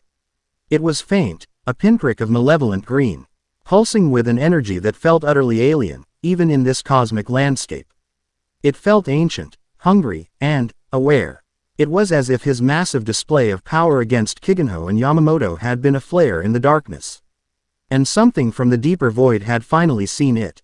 He felt a pull towards it, a strange, horrifying resonance. It was a call from something that recognized the chaos within him, not as a kindred spirit, but as a rival, or perhaps, as food. He pulled himself out of the meditation, a cold sweat on his brow. He didn't know what it was, but he knew one thing for certain. Kenpachi Kigenho wasn't the real monster. He was just a thug. The true threats were still out there, in the shadows of the Seraite and in the far, dark corners of his own soul, and they were just now beginning to wake up. His first challenge, however, was far more immediate. He had to walk into the Lion's Den, the barracks of the 11th Division. He had to face 200 killers who now, by law, had to call him Captain. The weight of the name was just beginning to settle. Chapter 4 End. Chapter 5. The Blood and the Bond. The 11th Division barracks did not have a gate so much as a wound. The great wooden doors hung splintered on their hinges, a permanent scar from Kigenjo's final rampage. The entire compound radiated a palpable aura of menace, a low thrum of bloodlust and tle joy that was the collective heartbeat of its inhabitants. Walking towards it felt like approaching a hornet's nest with a stick. Beside Naruto, Hanataro Yamada was visibly vibrating with terror. His hands fluttered, his eyes darted nervously from shadow to shadow, and he kept tripping over his own feet. Unohana had given him his orders in a tone that brooked no argument, but it was clear the medic felt he had been sentenced to death. "Are you sure about this, Uzumaki Taicho?" he squeaked, the honorific sounding absurd when addressed to a 9-year-old. "They say the men of the 11th don't even use their Zanpakuto in Shikai. They say they'd rather break their own bones than rely on tricks. They eat people, you know. I read it in a report." Naruto didn't answer. He was focused on Unohana's parting words, spoken to him in the quiet of her office. "They are a pack of wolves, Naruto-kun. They live by a simple, brutal code of strength. They will sneer at your power because they do not understand it. They will test you, they will push you, they will try to break you. Do not show them Kukyo's power again unless you intend to kill them. Show them your spirit, let them see you bleed. Wolves do not follow the one who is untouchable. They follow the one who can take a bite and bite back harder. Do not show them weakness." He had to project a calm he did not feel. Inside, his stomach was a knot of anxiety. He wasn't a captain. He was a kid who had gotten lucky with a terrifying power. But he had to be a captain, for Unohana, and for himself. They stepped through the broken gates into the main training yard. It was as if they had walked onto a stage. Hundreds of Shinigami, all bearing the rough, scarred look of career brawlers, stopped what they were doing. Sparring matches halted mid-swing. Conversations died in throats. The air, already thick with spiritual pressure, grew heavy and hostile. 200 pairs of eyes, ranging from dismissive to openly contemptuous, fixed on the small boy in the captain's howry that was several sizes too big for him, and the quivering medic at his side. A path cleared through the crowd, and 2 men swaggered forward. One was bald, with red markings on his face and a savage, eager grin.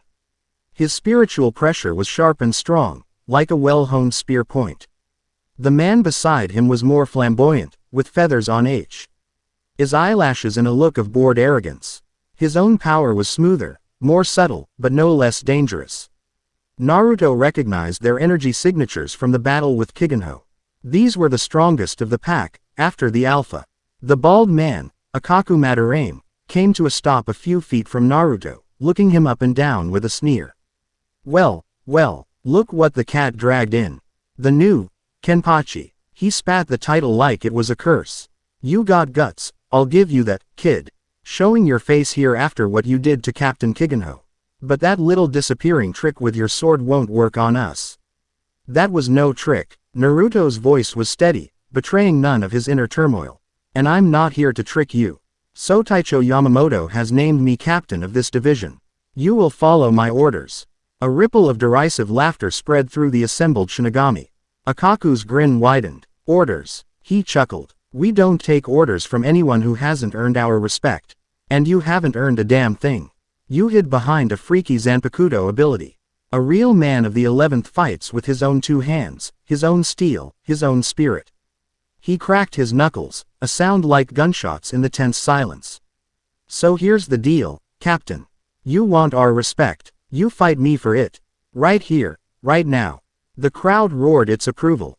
This was their language. This was their law. No tricks. Akaku continued, pointing a finger at Naruto's sword. "Leave the magic blade in its sheath.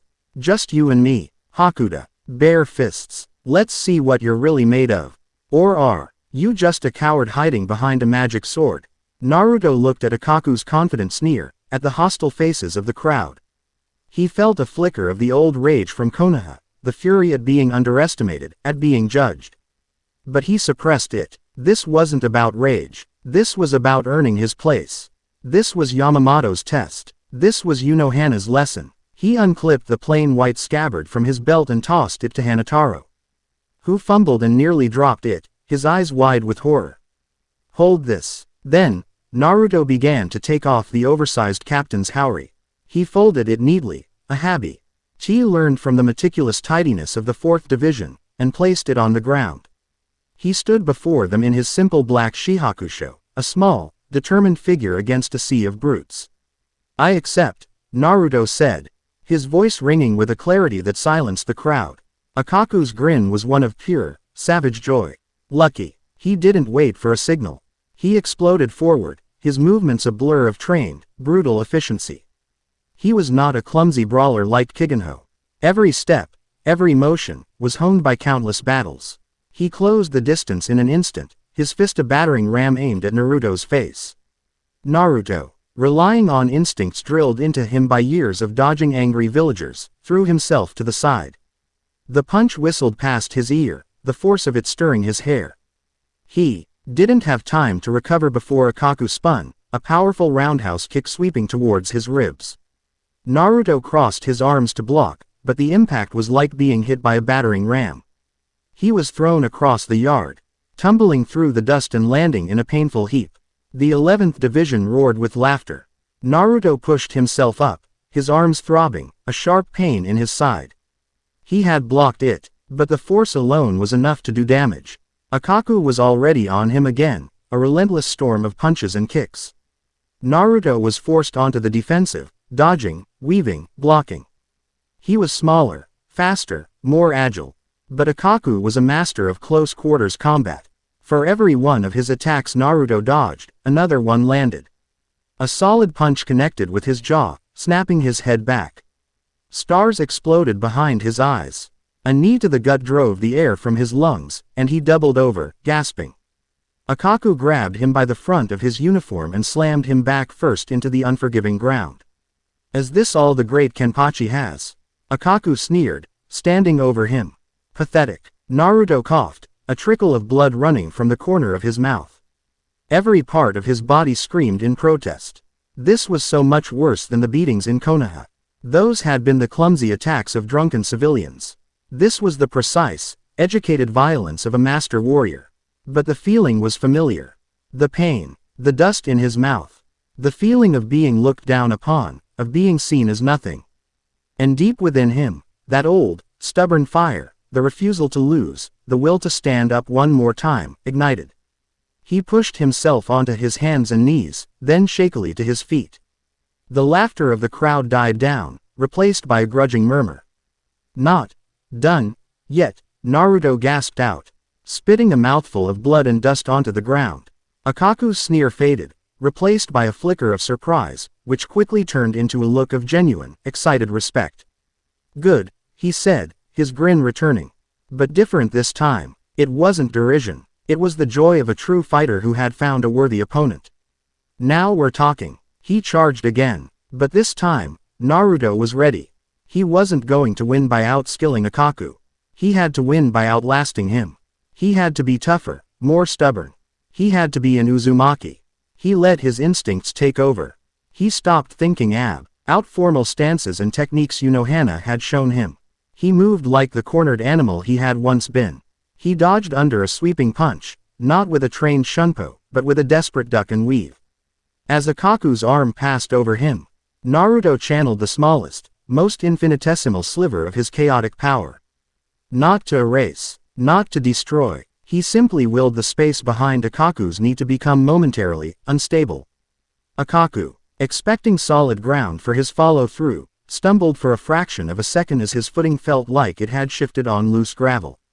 It was all the opening Naruto needed. He drove his fist upward in a powerful uppercut, connecting solidly with Akaku's chin. The bald Shinigami's head snapped back, a grunt of genuine pain escaping his lips. He staggered back a step, shaking his head to clear it. He hadn't even seen the attack coming. Lucky shot, He growled, but there was a new wariness in his eyes. The fight changed. It was no longer a one-sided beating. It became a brutal, grinding war of attrition. Naruto took dozens of blows, his face swelling, his body a canvas of bruises. But for every 3 hits he took, he managed to land one of his own. He used his power in subtle, almost imperceptible ways. A punch would have its kinetic energy slightly, unnaturally amplified just before impact. A dodge would be aided by a momentary warping of the space he was vacating. To any observer, it just looked like he was preternaturally tough and surprisingly strong for his size. They fought for what felt like hours. Both of them were bleeding, bruised, and panting with exhaustion. The yard was torn up from their struggle.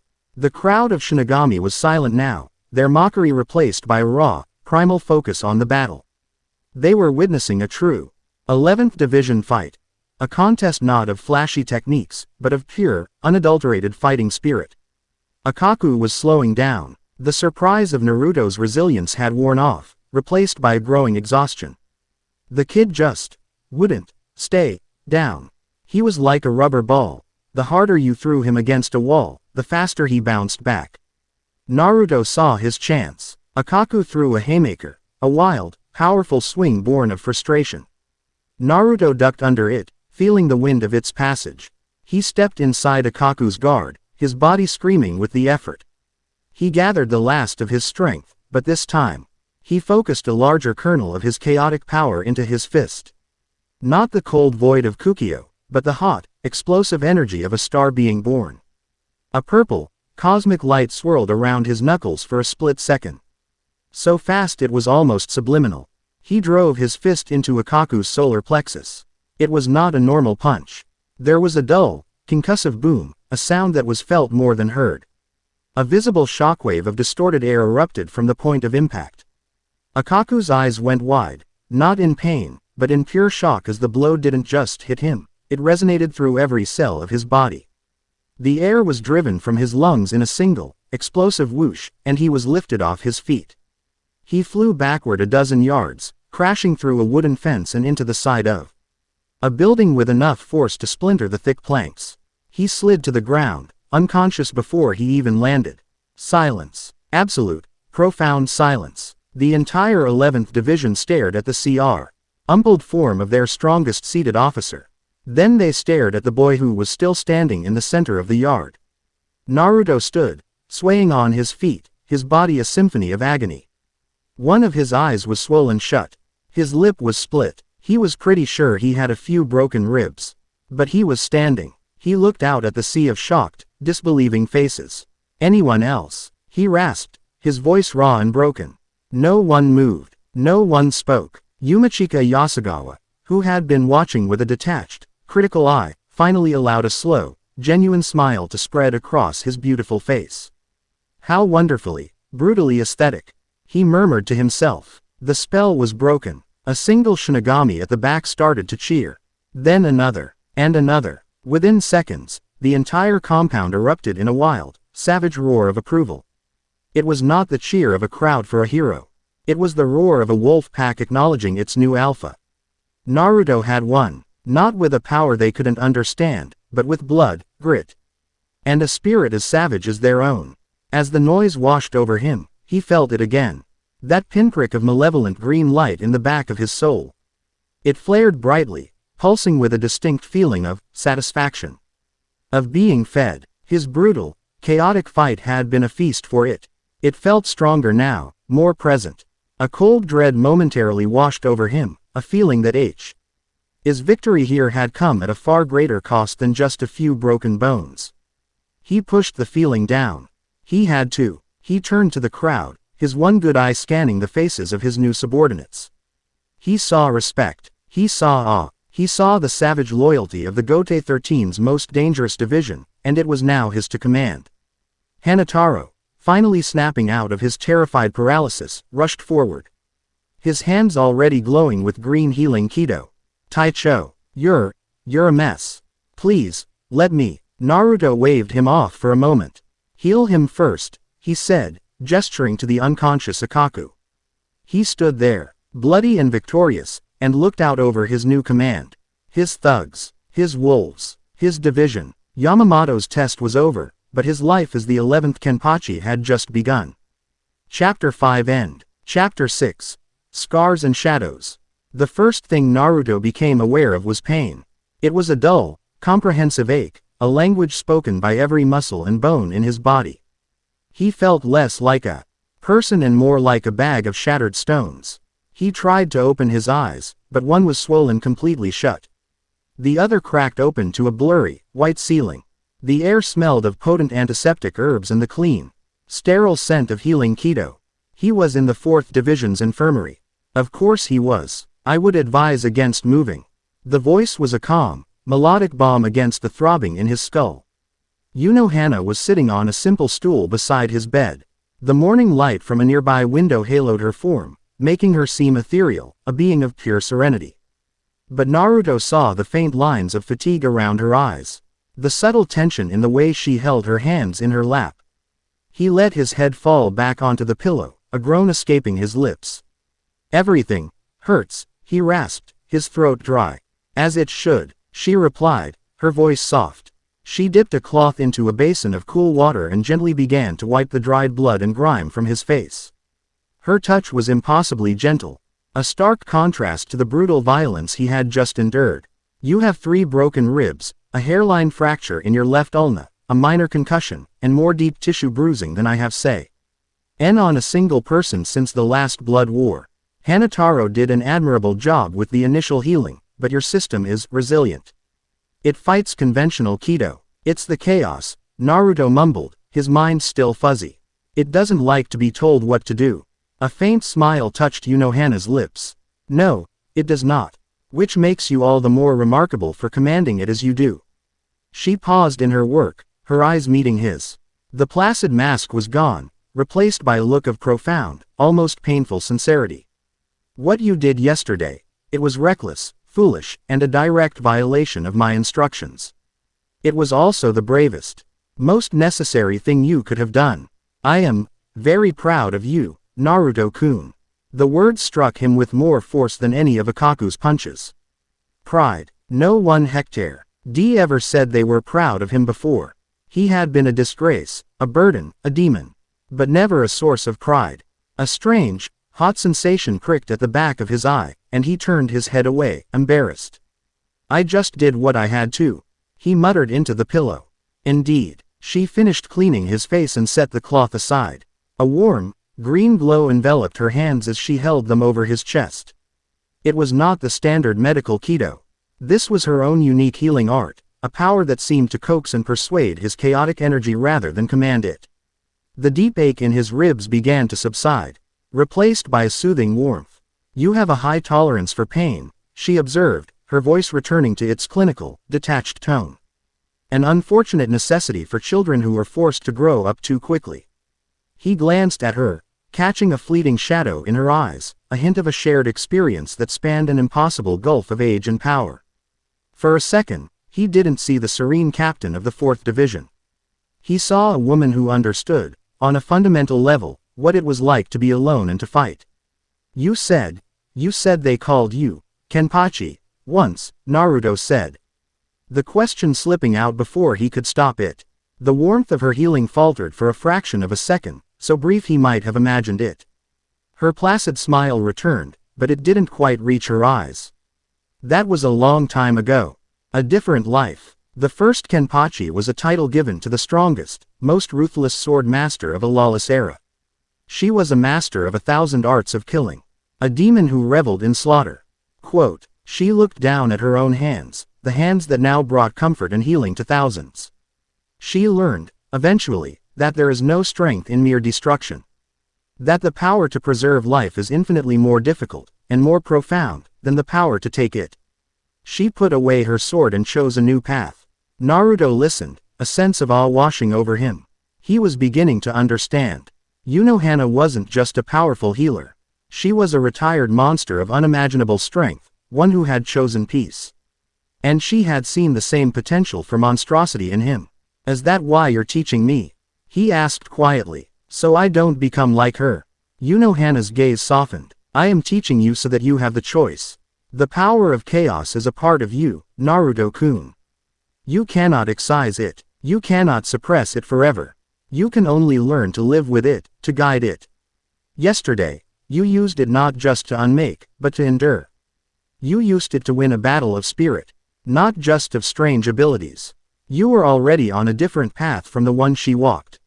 She finished her healing. The sharpest pains had receded, leaving behind a dull, manageable ache. He could move without wincing. He sat up, flexing his fingers. Now, she said, her tone shifting to one of crisp authority as she stood.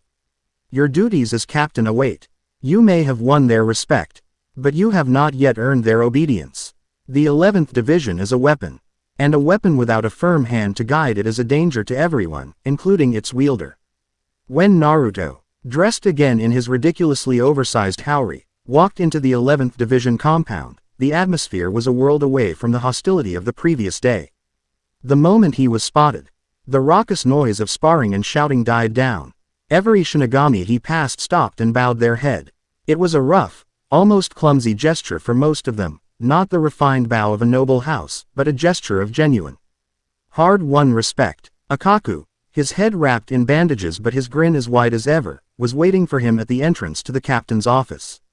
Morning, Taicho. Slept well? He asked, punching Naruto playfully on the arm. Naruto staggered, the spot already aching, but he just grinned back. Better than you, he retorted. Ha, you got spirit, I'll give you that, Akaku laughed, leading him inside. The office was a disaster. Scrolls and reports were piled on the floor in dusty mounds. Empty sake bottles littered the corners. A large, ornate desk was covered in a mountain of paperwork so tall it threatened to collapse under its own weight. This had been Kigenjo's domain, and it was clear the man had governed with all the administrative finesse of a rampaging boar. What is all this? Naruto asked, aghast. Paperwork, Yumachika Yasugawa said, appearing in the doorway, looking as elegant as ever despite the squalor. He plucked a scroll from the top of the pile with 2 fingers. As if afraid of contracting a disease. Patrol reports. Requisition forms for new training equipment, which Kigenho usually just broke. Disciplinary hearings, which he why resolved by beating both parties unconscious. The mundane, and dare I say, hideously unaesthetic side of being a captain. Naruto stared at the mountain of paper, and for the first time, he felt a liquor of genuine dread about his new position. This was a more intimidating foe than Akaku. It's all right, Taicho, Akaku said, clapping him on the back. You just handle the fighting. We can, figure this stuff out. He looked at the paperwork with an expression of profound confusion. It was in this moment of administrative chaos that a new presence arrived. A cold, sterile Retsu that fell. Like a scalpel slicing through the 11th's boisterous energy. Mayuri Kuretsuchi stood in the doorway, flanked by his automaton-like lieutenant, Nemu. His face was painted in its usual black and white mask, and his golden eyes gleamed with an unsettling, predatory intelligence. Ah, the new Captain Kenpachi, he said, his voice a distorted, metallic purr. I came to offer my congratulations. And my assistance. Your division, I understand, suffers from an abnormally high casualty rate in training. My 12th division has developed several new regenerative serums. I would be happy to provide you with samples. In exchange, of course, for a small amount of your cooperation. A few blood and tissue samples, perhaps, to better tailor the treatments to your unique physiology. The air grew thick with tension. Akaku and Yumachika moved instinctively, flanking Naruto, their hands casually resting on their sword hilts. This was not a friendly visit. It was a predator circling its prey. Naruto looked at the mad scientist. At the cold, calculating hunger in his eyes. He remembered the word, dissection. He felt no fear, only a cold, hard anger. He was not a specimen. He was not a lab rat. He was a captain of the Gote 13. Thank you for the offer, Kuretsuchi Taicho, Naruto said, his voice level, echoing the calm authority he had learned from Unohana. But the 4th Division provides all the medical care we need. My men and I are perfectly healthy. And we are not in need of any special treatments. Mayuri's unsettling grin widened. Oh, but your power is so unique. An ability to erase matter from existence. It defies all known laws of spiritual physics. Are you not the least bit curious about how it works? I could show you. We could unlock its secrets, together. He took a step into the office. His golden eyes fixed on Naruto. I could show you things about yourself you never even dreamed of. I said, Naruto repeated, his voice dropping an octave, a flicker of the cold void entering his gaze. We're not interested. A low growl rumbled in Akaku's chest. The spiritual pressure of the entire 11th Division, which had been watching from the yard, began to coalesce. A unified wave of hostility directed at the intruder. Mayuri stopped. He looked from Naruto's cold, unwavering stare to the murderous glares of the 200 brutes outside. He let out a soft, hissing laugh. Very well, have it your way, for now. But when your power consumes you, Kenpachi-kun, and you find yourself coming apart at the seams, do not come crying to me for a cure. He turned, his strange headdress jingling, and swept out of the office, Nemu trailing silently behind him. The tension broke. Akaku spat on the floor. Creepy bastard. Naruto stood for a long moment, his fists clenched. He had won the confrontation. But Mayuri's words lingered. When your power consumes you. It was the same fear Unohana held. It was the same fear he held himself. That night, the fear found a voice. He was dreaming. He was back in Konoha, a small child running through the streets. But the villagers weren't throwing rocks or shouting insults. They were kneeling, their heads bowed, their faces masks of sheer terror. The sky was not blue, but a swirling, violent purple. He looked down at his hands, and saw they were crackling with the black and violet energy of chaos. He had done this. He had terrified them into submission. A part of him, a dark, primal part, felt a surge of satisfaction. Then the world dissolved. He was floating in the nebula of his own soul. But it was different. The faint, pinprick of green light he had sensed before was now a blazing, malevolent star, a sun of emerald poison that cast sickly green shadows across his inner cosmos. A voice slithered into his mind, ancient and infinitely hungry. You have fed me well, little vortex. A shape began to form in the green light. It was a being of impossible geometry, a creature of crystalline structures and living shadow, with a single vast eye that was a fractal of endlessly spiraling green light. Your chaos, your rage, your battle, it is a feast. For 1,000 eons, I have slept in the deep void, starved. Then, I felt you. A beacon, an all-you-can-eat buffet of primordial energy. What are you? Naruto's dream self asked, his voice a whisper in the cosmic silence. I am the progenitor. The first hunger. The entropy that came before the void. You are a spark of the creation I detest. A tasty, self-replenishing meal. Visions flooded Naruto's mind. He saw worlds dissolving into green, crystalline dust.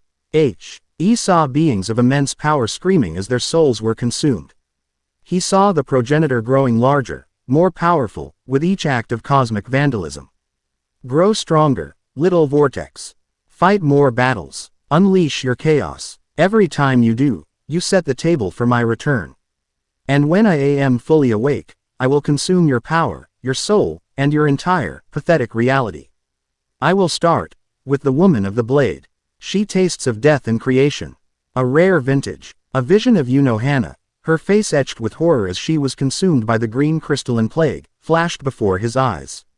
Naruto woke with a strangled cry, sitting bolt upright in his futon.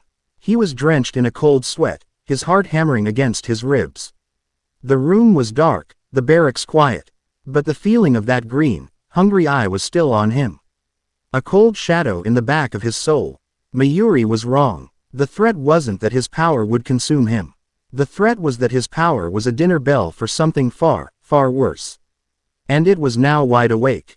A hell butterfly fluttered into his room the next morning, its message curt. A cluster of Manos Grande, accompanied by several powerful, Ijukas-class hollows, had been detected near the 78th district of the Rukongai, an impoverished area known as the Inazuri district. The 11th Division was to deploy and eliminate the threat. His first mission, his first chance to lead, and his first opportunity to feed the monster that was sleeping in his soul. He donned his haori, the weight of it feeling heavier than ever. He picked up Kukio, the sim. Ple white sheath, a stark contrast to the complex darkness it now held for him. He had to fight. But he had to do it his way. He could not, would not, become a feast for that thing. He had to find a new kind of strength. Chapter 6 End. Chapter 7. The Howling Wastes and the Silent Captain. The 78th district of the Rukongai, Inazuri, was a place defined by what it lacked. It lacked the order of the Seraite, the vibrant energy of the closer districts, and any semblance of hope. It was a sprawling slum of rust-colored earth and dilapidated shacks, a forgotten corner of the afterlife where the weak and the weary souls eventually settled. Today, it also lacked peace.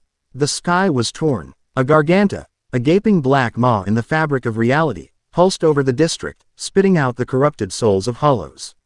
The ground was littered with the dissolving bodies of those who hadn't been fast enough to flee. 3 lumbering, mountain-sized figures, the Jillians, moved with ponderous, destructive steps, their high-pitched, unified shriek a sound that clawed at the soul. They were living siege engines, firing crimson seros that vaporized entire blocks of the shantytown. Worse, darting between them, were the Ajukas. There were 2 of them. One was a hulking, 6-limbed creature resembling a praying mantis, its scythe-like arms moving with blinding speed. The other was a lithe, panther-lee, beast made of what looked like shifting black sand, its movements unnaturally fluid and silent. They were the true threat, intelligent predators hunting with a terrifying efficiency, cutting down few brave souls who dared to fight back. This was the scene the 11th Division arrived to. Naruto stood on the crest of a barren hill overlooking the chaos. The wind whipped his oversized haori around him, the white fabric a stark contrast to the destruction below. Beside him, Akaku Madarame had a savage grin on his face, his hand already gripping the hilt of Hozukimaru. Yumachika was sing the scene with a look of aesthetic distaste, while Hanataro was pale, his medical kit clutched in a white-knuckled grip. Behind them, 200 of the most dangerous brawlers in the Soul Societe. Why were practically vibrating with anticipation, their collective bloodlust a palpable wave of energy. All right, Taicho, Akaku boomed, his eyes locked on the mantis Ajukas. Just point us in the GHT direction and we'll turn those freaks into dust. The entire division was a coiled spring, ready to launch into a single, glorious, head-on charge. It was their way. It was the only way they knew. Naruto's mind raced. He felt the familiar, hungry pull of the chaos within him, urging him to unleash Kukio and simply erase the problem. But the dream of the progenitor was a cold, chilling memory. He could almost feel that vast, green, fractal eye watching from the depths of his soul, waiting to be fed. The thought of that creature whispering thank you for the meal was more terrifying than any hollow. He couldn't use Kukio. Not unless he absolutely had to. That meant he couldn't fight this their way. He had to fight it his way. No. The word was quiet, but it cut through the rising din of battle lust. Akaku and the others turned to him, their expressions ranging from confused to annoyed. No. Akaku repeated. What do you mean? No. We charge, we smash, we win. It's simple. It's stupid, Naruto countered. His voice sharp and clear. He pointed down at the battlefield. You see the sand one. It's picking off anyone who gets separated. The mantis is protecting the Jillians, blind spots. They're hunting as a pack. If we charge in like a disorganized mob, they'll tear us apart one by one. We'll win, but half the division will end up in Unohana Taicho's infirmary, and this entire district will be vaporized in the crossfire. He turned to face his men, his single good eye sweeping over them, his gaze hard and unwavering. We are not a mob. We are a division, and we will act like one. He stabbed a finger towards the battlefield. Akaku, you take the 3rd seat and 50 men. Your target is the mantis. Don't kill it, just keep it busy. Draw it to the west, away from the Jillians. Yumachika. Ah, the sweet sound of my name, the feathered Shinigami said with a dramatic sigh. You take the 5th seat and another 50. Your target is the sand cat. Same rules. Lure it east. I want them separated from each other and from the big ones. The rest of you, you're with me. We're taking down the Jillians before they can fire another Sero. Hanataro, you stay back and set up a triage point here. Anyone who gets injured falls back to you. Understood. The division was silent, stunned by the barrage of actual strategy. Akaku stared at him, his mouth slightly agape, then a slow, impressed grin spread across his face. Hey, not bad, Taicho, not bad at all. Alright, you heard the kid. Let's move. With a roar, the 11th split into 3 precise, disciplined groups, AF. Eat of coordination they hadn't displayed in a century. Akaku and his team charged towards the mantis, their battle cries a focused, targeted challenge. The creature, recognizing them as a worthy threat, screeched and met their charge. Its scythe-like arms a blur of motion. Yumachika's group, moving with a surprising stealth, began to flank the Sand Panther, forcing it to disengage from its stalking and face a new, organized threat. Naruto watched for a second, ensuring his orders were being followed. Then he turned to the 100 men remaining with him. Now it's our turn. Move. They descended the hill like an avalanche. The 3 Jillians, their Ijuka's guards now occupied, turned their slow, stupid attention to the new wave of attackers. One of the giants opened its grotesque mouth, a ball of crimson energy, a Sero, forming within. Don't let it fire, Naruto yelled. He outpaced his own men, his small frame a blur of motion. He didn't draw Kukio. He drew on his chaotic power in a different way, channeling it not into his sword, but into his own body. Violet energy crackled around his feet as he used a technique that was not quite Shunpo, not quite a normal run, but a localized warping of space. Pulling his destination towards him, he appeared directly beneath the Jillian's chin, a tiny gnat before a living mountain. The Sero was almost fully charged. He leapt, running straight up the creature's chest. His feet finding purchase on the rough, armor-like hide. He reached its mouth, the heat of the Sero scorching his face. He cocked his fist back, the same chaotic, Konku, SSIVE energy he'd used on Akaku gathering around his knuckles. He punched the Sero. The result was a deafening implosion. The ball of energy collapsed in on itself, the force of its detonation contained within the Jillian's own mouth. The creature's head ballooned for a grotesque second before a wave of force erupted from the back of its skull, vaporizing it. The giant shuddered, its high-pitched death shriek cut short. And then it began the slow, ponderous process of dissolving into dust. Naruto landed lightly on the ground as his men swarmed the remaining 2 Jillians, hacking at their legs with their Zanpakuto, bringing the clumsy giants to their knees before finishing them off. It was a brutal, efficient, and almost bloodless victory. Naruto scanned the battlefield. Akaku's group was holding their own against the mantis, their sheer ferocity keeping the powerful Ijukas on the defensive. But Yumachika's team was in trouble. The Sand Panther was a nightmare opponent. Sword Strike S passed through its shifting body with no effect. Kido spells were simply absorbed into its form. It moved like a liquid shadow, reforming and striking from unexpected angles. Several Shinigami were already down, bleeding from deep, precise claws marks. 5th seat to the captain.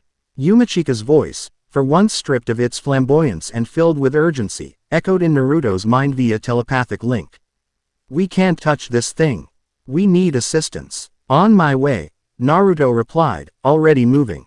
He arrived to find Yumachika and his remaining squad members in a defensive circle, the Sand Panther flowing around them, testing their defenses. It has no solid form, Yumachika called out as Naruto skidded to a halt beside him. How does one cut that which is not solid? Naruto watched the creature, his mind working furiously. Solid, not solid. The progenitor's voice echoed in his memory. The entropy that came before the void. He didn't just control the void. He controlled chaos, the raw stuff of reality. And what was sand but a collection of tiny, solid objects? He held out his hand, palm open, towards the creature. He didn't summon Kukio. He reached out with his will, with the fundamental power of his soul. And he issued a command. Not to the creature, but to the very spiritual particles that comprised it. Solidify. A violet pulse, invisible to the naked eye, washed over the Sand Panther. The creature froze mid-flow. Its fluid, shifting form suddenly locked into place, becoming a single, solid statue of black glass. The surprise on its monstrous face was permanently etched into its new, solid form. It was still alive, its spiritual pressure still raging, but it was trapped, a prisoner in its own body. Now, Naruto said, his voice cold. Yumachika didn't need to be told twice. Ransei. Kujaku. He called out, his strangely shaped Zanpakuto glowing. With a single, elegant slice, he decapitated the immobilized statue. The glass body shattered into a million pieces, dissolving into black dust that was scattered by the wind. A wave of cheers went up from Yumachika's men. He himself looked from the dissipating dust to Naruto, a new, profound respect in his eyes. How beautifully decisive, Taicho. Naruto barely heard him. The moment he had used his power to command reality, he felt it. A surge of pleasure from the green entity in his soul. It was a smaller offering than an act of erasure. A mere appetizer, but it had still been a meal. The progenitor felt closer, more awake. He shook his head, pushing the chilling sensation away. One left. He turned his attention to Akaku's fight. The bald lieutenant was now engaged in a one-on-one duel with the mantis Ijukas, his shikai, a three-sectioned staff, whirling in a deadly dance against the creature's scythe-like arms. But Akaku was tiring, and the hollow was a relentless, unthinking killing machine. Naruto began to run towards them, but a new, immense spiritual pressure erupted from the creature, knocking him back. The mantis let out a shriek that was different from before. It was a shriek of transformation. Its body began to swell, its armor cracking and reforming. It was pushing itself to the next level. It was trying to evolve into a Vasto Lord. Everyone, get back, Akaku roared, knowing the explosive release of energy would be lethal. But Naruto saw the truth. The creature wasn't just evolving. It was focusing its entire being, its very soul, on Akaku. It intended to consume him, to use the powerful Shinigami's soul as the catalyst for its transformation. There was no time for strategy. No time for a clever trick. The creature's scythes, now glowing with a sickly green energy, flashed towards a stunned and exhausted Akaku. There was only one choice. Naruto's hand snapped to his sword. He appeared between Akaku and the mantis in a flash of warped space. Unmake, Kukio. The world fell silent. The light drank itself. The black blade of the void was in his hand. He didn't swing. He didn't slash. He simply held the blade up, a shield of absolute nothingness. The hollow's glowing scythes, its ultimate attack, struck the blade and ceased to exist. The energy, the matter, the very concept of the attack was unwritten from reality. The mantis screeched in shock, its trump card gone. Naruto looked into the creature's insectoid eyes, and for the first time, he let the cold, SMIC nature of his power flow through him. His voice was not his own. It was the whisper of the void between the stars. "You are in error," he said. "Be corrected." He stepped forward and thrust Kukio into the hollow's chest. There was no explosion. There was no cry of pain. The Ijuka simply collapsed in on itself. Like a building having its foundation erased, its entire form folded inward the point where the sword had touched it. In less than a second, the monstrous, evolving hollow was gone, leaving nothing behind. Not even dust. A profound, terrified silence fell over the battlefield. The members of the 11th Division, men who lived and breathed violence, stared at the empty space where their enemy had been, and for the first time in their lives, they felt a genuine, primal fear of their own captain. Naruto stood there, the black blade humming in his hand, and in the depths of his soul, the progenitor feasted. The feeling was ecstatic, a tidal wave of triumphant, malevolent satisfaction that washed through him, making him feel sick to his stomach. The green star in his inner world now burned with the intensity of a sun, and he could feel its gaze on him, no longer distant, but immediate. Present. He sheathed his sword, the void receding. He turned to Akaku, who was staring at him with a mixture of awe and terror. "The mission is complete," Naruto said, his voice flat, devoid of any triumph. "Report our casualties." He walked away, leaving his stunned division behind, and went to find Hanataro's triage station. He needed to see something being mended. He needed to see something other than the encroaching, hungry darkness that he had just fed with his own hands. He had saved his men, but he was beginning to suspect that in doing so, he may have just damned everyone. Chapter 7 End. Chapter 8. Whispers of the Void and the Serpent's Gaze. The march back from the Inazuri district was a silent, heavy thing. The usual boisterous shouts, the bragging, the post-battle adrenaline of the 11th Division were all gone, replaced by a tense, uncomfortable quiet. They marched in disciplined formation, a feat they had not willingly accomplished in living memory. They were not following their captain out of boisterous loyalty anymore. They were following him out of a deep and profound fear. Naruto walked at their head, the oversized Haori feeling less like a symbol of office and more like a shroud. He could feel their eyes on his back. He could feel their terror, a cold, prickly thing that was a distorted mirror of the horror in his own gut. He had saved them, but in doing so, he had shown them the monster that walked beside him. He had shown them the void. The triumphant roar he had received after beating Akaku felt 1,000 years away. This silent, fearful obedience was a heavier burden to bear than their open contempt had ever been. He didn't return to the 11th Division barracks. He dismissed them at the gates with a curt nod, ignoring Kaku's hesitant attempt to speak with him. He walked through the pristine streets of the Seraite, his feet moving on autopilot, until he found himself standing before the quiet, serene compound of the 4th Division. He needed to see her. She was the only one who might possibly understand. He found her in her private garden, a place of perfect, calculated tranquility. She was kneeling on a small tatami mat, meticulously pruning a bonsai tree. She did not look up as he approached, yet he knew she had been aware of his presence since he'd stepped foot in her division. The mission was a success, she stated, her voice as calm as the still water in the koi pond beside her. 0 casualties for the 11th Division. 13 minor injuries, all treatable. You prevented the destruction of a significant portion of the district. By all metrics, your first command was an exemplary success. Naruto stopped before her, the words of praise feeling hollow and meaningless. He sank to his knees on the soft, manicured grass. I had to use it, he said, his voice a raw whisper. The power, Kukio. I erased one of them.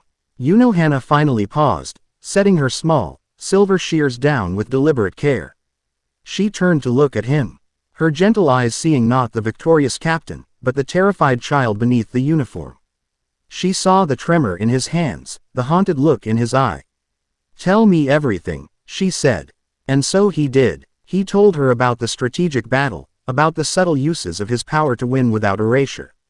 But then he told her about the dream, about the green, hungry light in his soul. He told her about the progenitor, the first hunger, and the horrifying realization that every time he used his power, he was feeding a cosmic parasite that intended to consume everything, starting with her. When I used Kukio, to save Akaku, his voice cracked. I felt it, in my soul. It was happy. It was like a banquet. It's stronger now, Unohana-san. It's more awake, ever. Why time I use this power to protect someone, I'm bringing the end of the world closer. He buried his face in his hands, the full weight of the paradox crashing down on him. To save, he had to destroy. To destroy, he had to feed the ultimate destroyer. It was an impossible, soul-crushing trap. Unohana was silent for a long time. The only sounds were the gentle trickle of a bamboo fountain and the distant chirping of a bird. When she finally spoke, her voice was softer than he had ever heard it. The sword of a Shinigami is a reflection of their soul, she said, her gaze distant, as if looking into her own past. Mine, in its time, reflected a soul that found joy only in the cut, in the kill. It was a power that delighted in its own destructiveness. I, too, felt that it would one day consume me, and the world along with me. The difference, she leaned forward, her expression becoming intense, is that you do not delight in it. It horrifies you. Your soul is not the void, Naruto-kun. Your soul is the boy who is desperately trying to control it. She reached out and placed a hand on his head, a gesture that was now a familiar, grounding comfort. This progenitor, it is a parasite, yes. It feeds on the raw chaos. But you are the master of that chaos. It is your inner world. You must learn not only to command the power, but to starve the beast that feeds on it. How? He asked, looking up at her, his eyes pleading. If I don't use it, my friends will die. If I do, the world will die. What choice is there? There is always a third path, she replied. Your training until now has focused on externalizing your power, on projecting it through your Zanpakuto. Now, we must turn inward. You must learn to refine your control to a degree you cannot yet imagine. You will learn to use the chaos in whispers, not screams. You will learn to reshape reality in millimeters, not erase it in miles. You will journey deep into your soul, and you will face this progenitor. You will build a cage for it in your own heart, and you will become its warden. It is a terrible burden, but you will not bear it alone. In that moment, their relationship shifted. It was no longer simply teacher and student, guardian and ward. It was two souls, both burdened by monstrous power, finding a shared strength in a quiet garden. He was a boy with the power of a chaotic god. She was the first and deadliest Kenpachi, who had remade herself into a master healer. They were both paradoxes, and in that shared contradiction, they found a bond that transcended words. The emergency captain's meeting was held less than an hour later. Naruto stood in the center of the great hall, the other 12 captains arrayed before him. This time, he did not feel like a mouse among dragons. He felt like a bomb that everyone was afraid might go off. Yamamoto's eyes were like hot coals. We received the report, Kenpachi Uzumaki. It states you eliminated 3 Jillian class Manos and 2 Ajuka's class, one of which was in a state of evolution. It also states there was no material trace of the final Ajukas left. Explain this outcome. Naruto, his mind fortified by Unohana's calm resolve, met the captain commander's gaze. My Zanpakuto, Kukio, has the power of erasure. The evolving Ajukas posed a significant threat to my lieutenant. I deemed it a necessary target for this ability.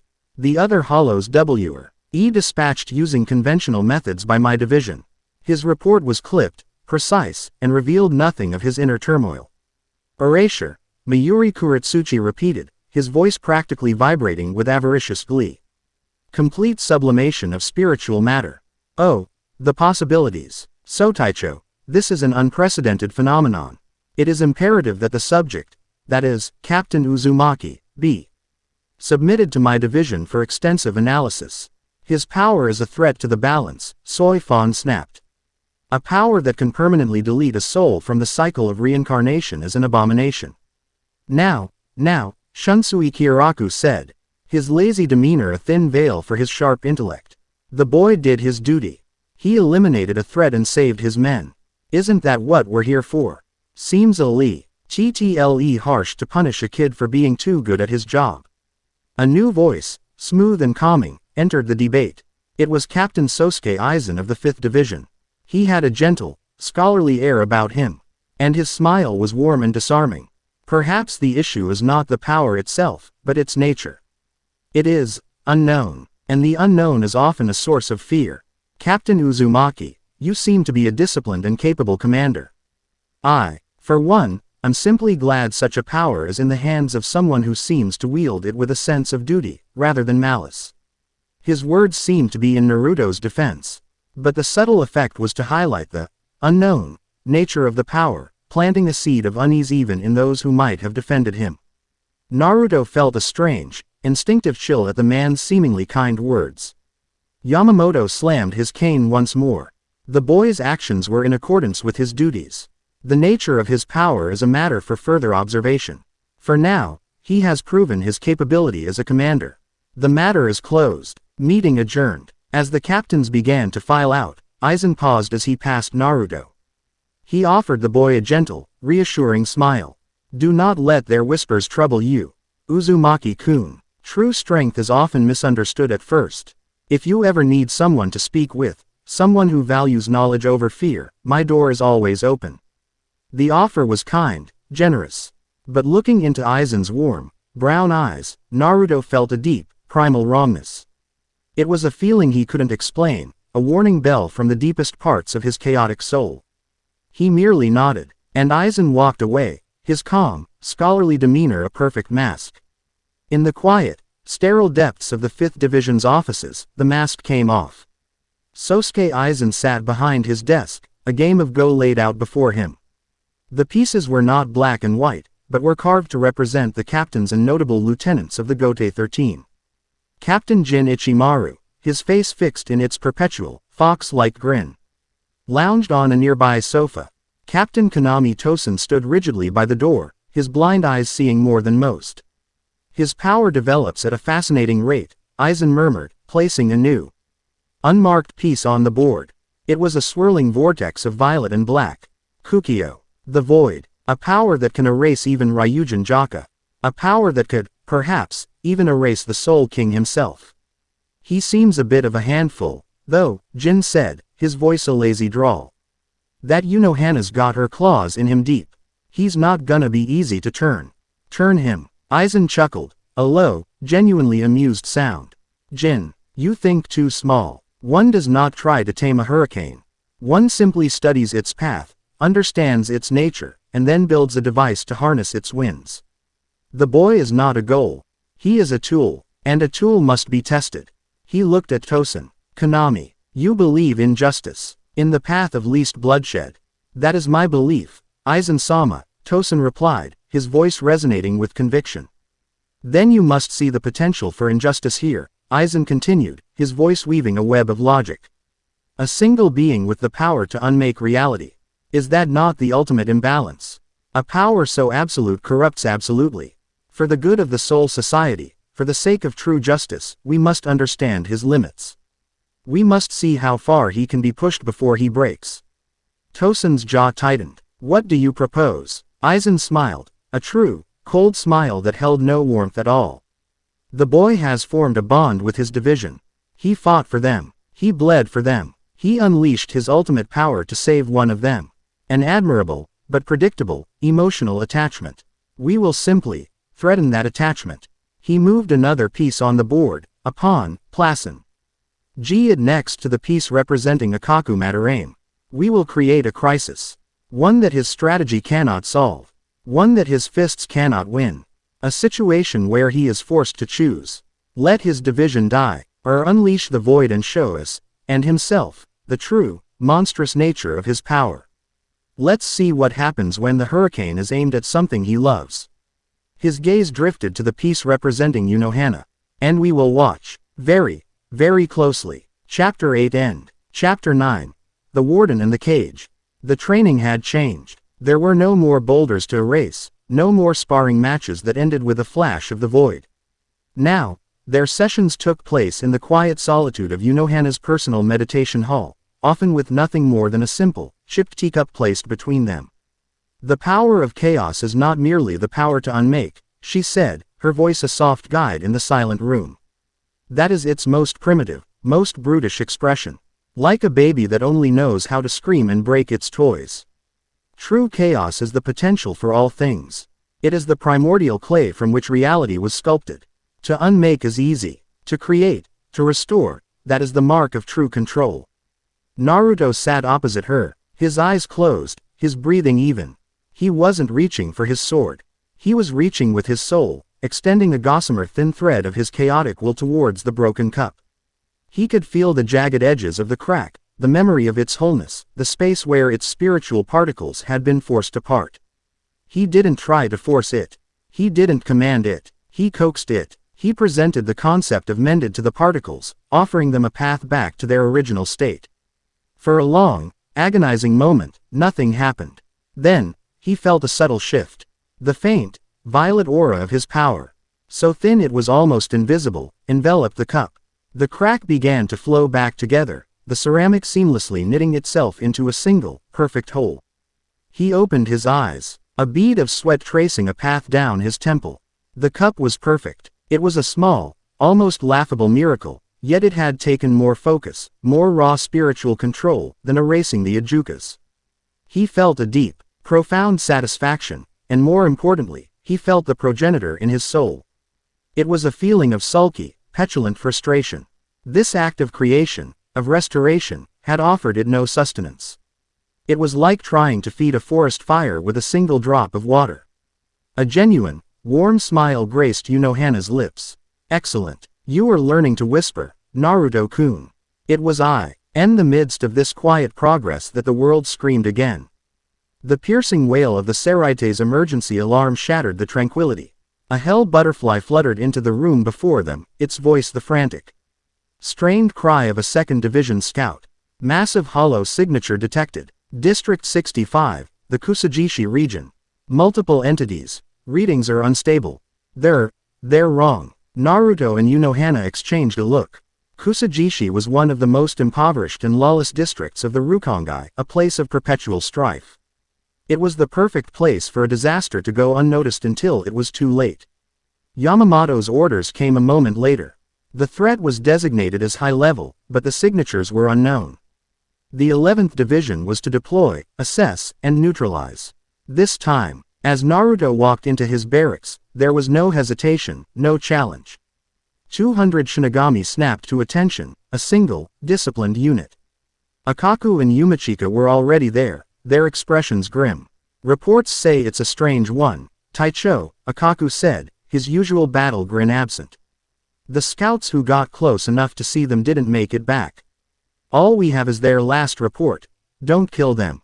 A chill went down Naruto's spine. Don't kill them. What kind of enemy did that create? He thought of his new training, of the hungry entity chained in his soul.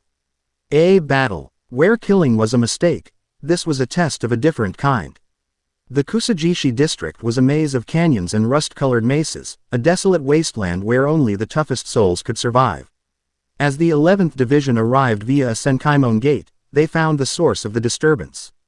In the center of a wide, dusty basin, a dozen hollows were shambling about. They were grotesque, bloated things. Their bodies covered in pulsing, sickly green sacks. They didn't seem aggressive. They simply wandered, their movements sluggish, their spiritual pressure a low, discordant hum. That's it, one of the Shinigami muttered. They look pathetic. Don't be so sure, Yumachika warned, his eyes narrowed. There is an ugliness to them that suggests a deeper malice. Akaku looked to Naruto. Orders, Taicho. Naruto studied the creatures, a knot of dread tightening in his stomach. The green color of their sacks was disturbingly familiar. It was the color of the progenitor's light in his dreams. He had a very bad feeling about this. Spread out, Naruto commanded. Form a perimeter. Do not engage. I want to see what they do.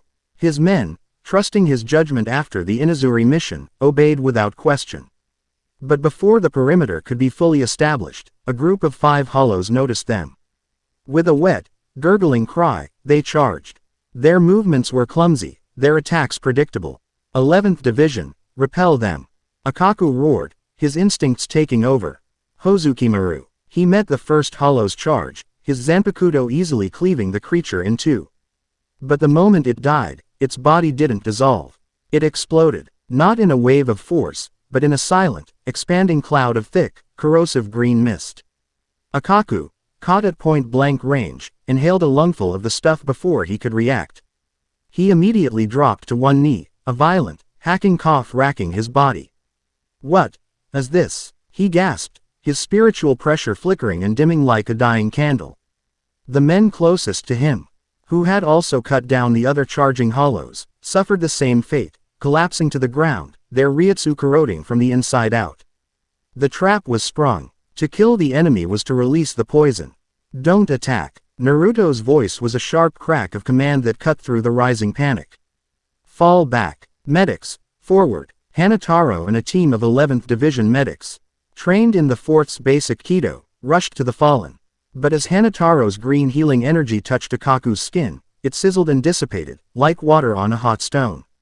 Taicho. Hanataro cried out, his voice filled with panic.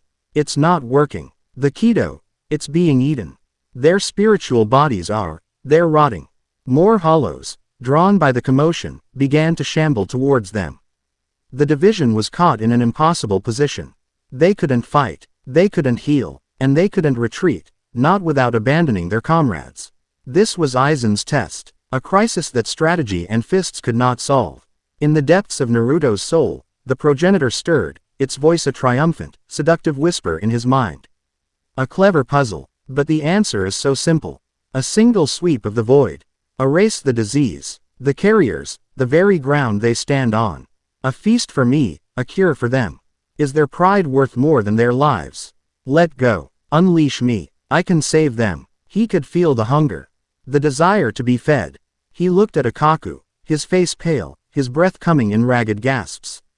He saw his men, the proud warriors of the 11th, being brought low by an enemy they couldn't even fight. The temptation was immense. It was a fire in his blood, the promise of a simple, absolute solution.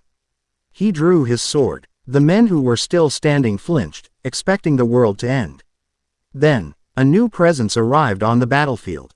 A Retsu so calm and vast it was like the sky opening up. Unohana, flanked by Aizen and a team of her elite healers, appeared in a flash of shunpo.